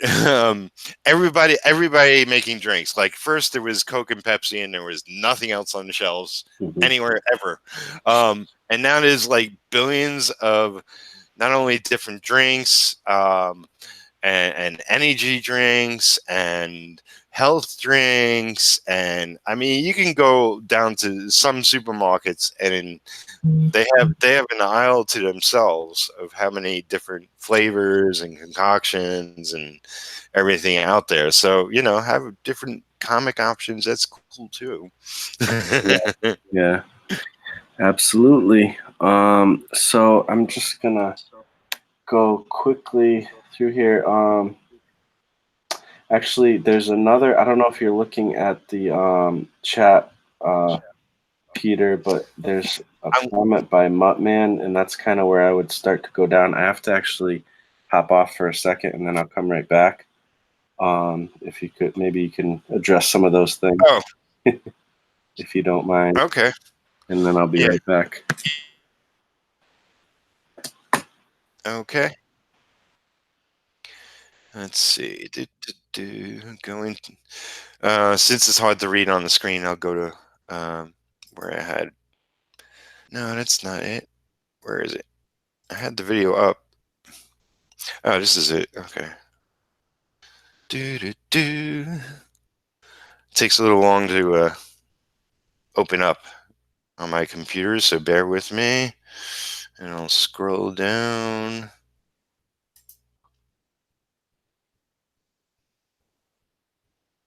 And position it better. Okay, where are we going?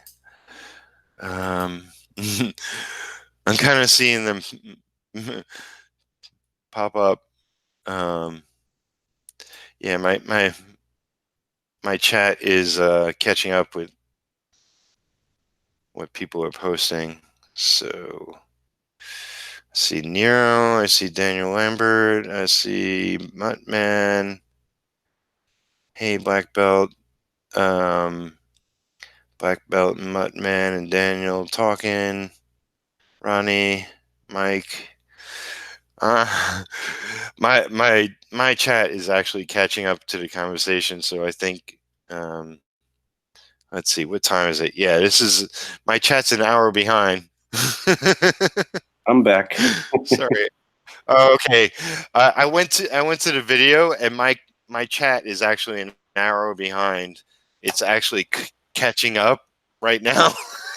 Oh, that's all right. I can get to it. Muttman says, do you think the way to get comics back on the newsstands is to reinstate the comics code? They can't put just any content out on the newsstands. That's a good point. I never thought of that. I think that everybody and their mother would probably be against bringing back the comics code, but I don't know. I'm not. I'm not to break in. Sorry, I'm not sure, but I think somebody was suggesting that, like, on YouTube in a video, like that there's possibly a new code. Oh, I'm not sure. I'm not sure if it actually exists or somebody was baiting a video or something. I mean, I think Peter Smetty actually does it, but yeah, like on all his comics, he has a rating. Like this Midnight Mystery that I have in my hand is rated T for teen. So probably if they just adopted the same rating system as like video games and stuff or something like that, I think that would be a great way to do it, and I don't know. I think most comics are like, if it's too adult, then it's adult readers, mature readers is suggested. I think most comics do have that. But I don't think they have like maybe 3 or 4 tiers to how they rate stuff. Yeah. Yeah, I don't know. I do think it's a good idea though, because you're right. Like it would be hard to get stuff on newsstands. You don't typically see, a Playboy sitting at your grocery store or something. So, you probably do want to be kind of careful with that. Let's see. They probably will with these new gritty superhero stories like The Boys. Yeah, absolutely. That would be an example of a comic that you don't want just sitting there for a little kid to pick up. No, but they could watch the TV show when it comes out. Mike thinks that's a good point too. He says, I've actually talked to some people who prefer when the code was still in effect. For them, it was a mark of quality. They knew they could trust what was inside. That's that makes sense. It's a good point. But we also lost some things too, which kind of sucks. Well, actually, some would argue that the comics code actually was a good thing. Like it did help, like even with like EC comics, because some of these old horror comics and crime comics that kind of caused this whole thing to go. They were kind of going off the rails with some of their content. They were going a little too far, and there did have to be some kind of control there. But obviously, the lengths that they went, demonized comics as a whole, which messed everything up, and it also destroyed some companies like EC and stuff like that, unfortunately. So, I Yeah. don't know. I think I think that it's worth talking about for sure. It could be helpful. Um, Mario says horror issues were taken out, and they are awesome. The code killed a lot of jobs. Yeah, that's a good point. Mike says true. It was a different time though, and the non-code titles would still survive and thrive today. So, yeah, I mean, there's definitely a lot of stuff to that whole discussion. I think it's a time. It's like that whole comics code stuff is like an extension of what happened with blacklisting in Hollywood and all that jazz. It was a sign of the times in many ways. Hmm. Yeah, absolutely. Yeah, Mike was saying that, and that's a good point for sure too. So, Nero Eero says, totally love the back and forth camaraderie with the chat, guys. Thanks. I'm glad you're digging it, because it's sometimes it's a little hard to know when to jump in and jump out, but I'm glad you're liking it, because trying trying to make it interesting and stuff, and I love we both of us are, both me and Peter are definitely big community guys, so we're happy to chat with you guys for sure. Absolutely. And Mike says Peter Simetti did a video about the restrictions colorists have when making work for newsprint, but if the art is done right, it still looks beautiful. Yeah. I mean, there's, for both sides, it's good, and that's cool that you cited Peter Simetti specifically. And it's true, there's definitely restrictions, and I'm definitely not an expert when it comes to that. I'm still trying to figure out how to do basic stuff, when it comes to color. So, we'll see. But yeah, that is finally kind of the end of the chat. Tim says he feels like he's part of something special, and you absolutely are, man. And we're glad to have you for sure. Yeah. And everybody in the chat. And once again, before we go, let's just go back to retro real quick. Do a little refresh action, see where we're at, and it looks like. Yes, it's the Whoa! same, but Wait, what? Holy crap! You're almost at your goal, dude. oh, I don't know what happened. Somebody I didn't see jumped that in. other. Wait a minute! Oh my god, What? that's awesome! That is crazy. Thank you. And it's all I, because you of know, me. No, I, I'm just I joking. I haven't gone behind the scenes to see who ordered what, whatever. Yeah. But oh my god, uh, it's like I came on today because it's like I don't know if I'm doing a video today. Let me hang with Marshall. This would be fun, relaxing. Um, and as I was planning, maybe I'll do a video later. Maybe I'll post out somewhere. But I'm kind of wiped out from yesterday. But like, oh my god, I'm already there, almost there.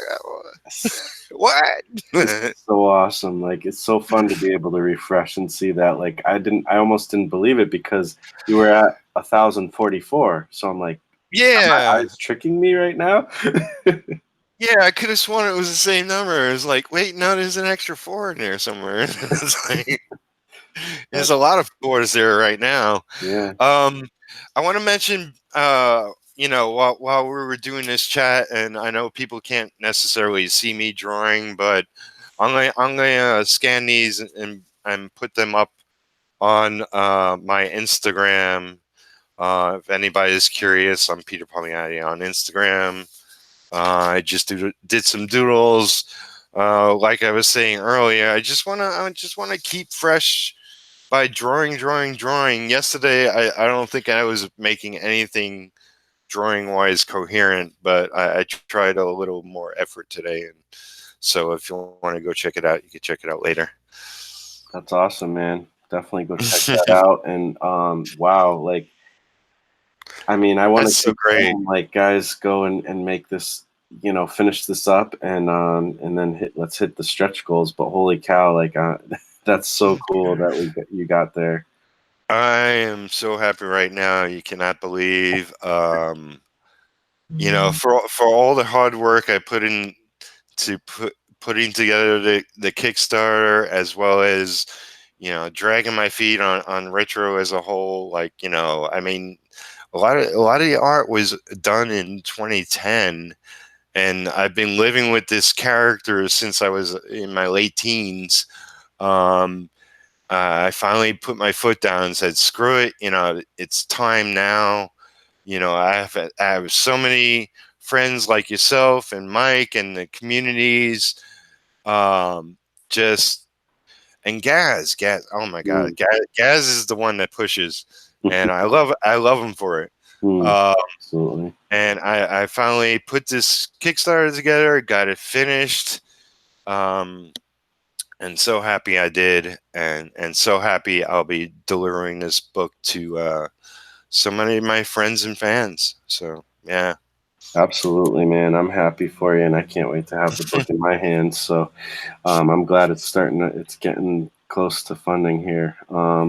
So yeah, guys, thank you so much for being a part of this, and it's just so cool. Let's see, I'll go through the chat one last time. So yeah, let's see, just trying to see if, okay, they're just talking about how Kickstarter funds and stuff.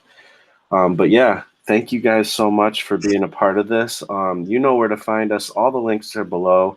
A lot of the Yep. people who, everybody who's ever been on the Early Bird Artcast, for the most part, I think almost everybody. There's a link for them in the description if you want to check them out. Mike's been talking a lot here. Go check his stuff out. Anybody in the chat, click on their profile. They're all awesome people. That most of them have a cool YouTube channel, or just a YouTube channel. I just mean, like, they're all cool. But yeah, there's just a lot of great resources just here in this video, in the links. Check them out. Check out Retro. Check out Lone Wolf, all the different projects that are going on. You guys are Yep. awesome. Thank you again, Peter, for hanging out with me. This was super fun, and I think we had a good Yes. discussion. Yeah. My pleasure, man. Always fun to hang with you. On your channel or on mine. Absolutely. All right, so that'll be it, guys. Thank you again. You guys all rock, and we will talk to you on the next Early Bird Artcast. Thanks, everybody. You Thank you. made retro a success. Yes. All right, bye.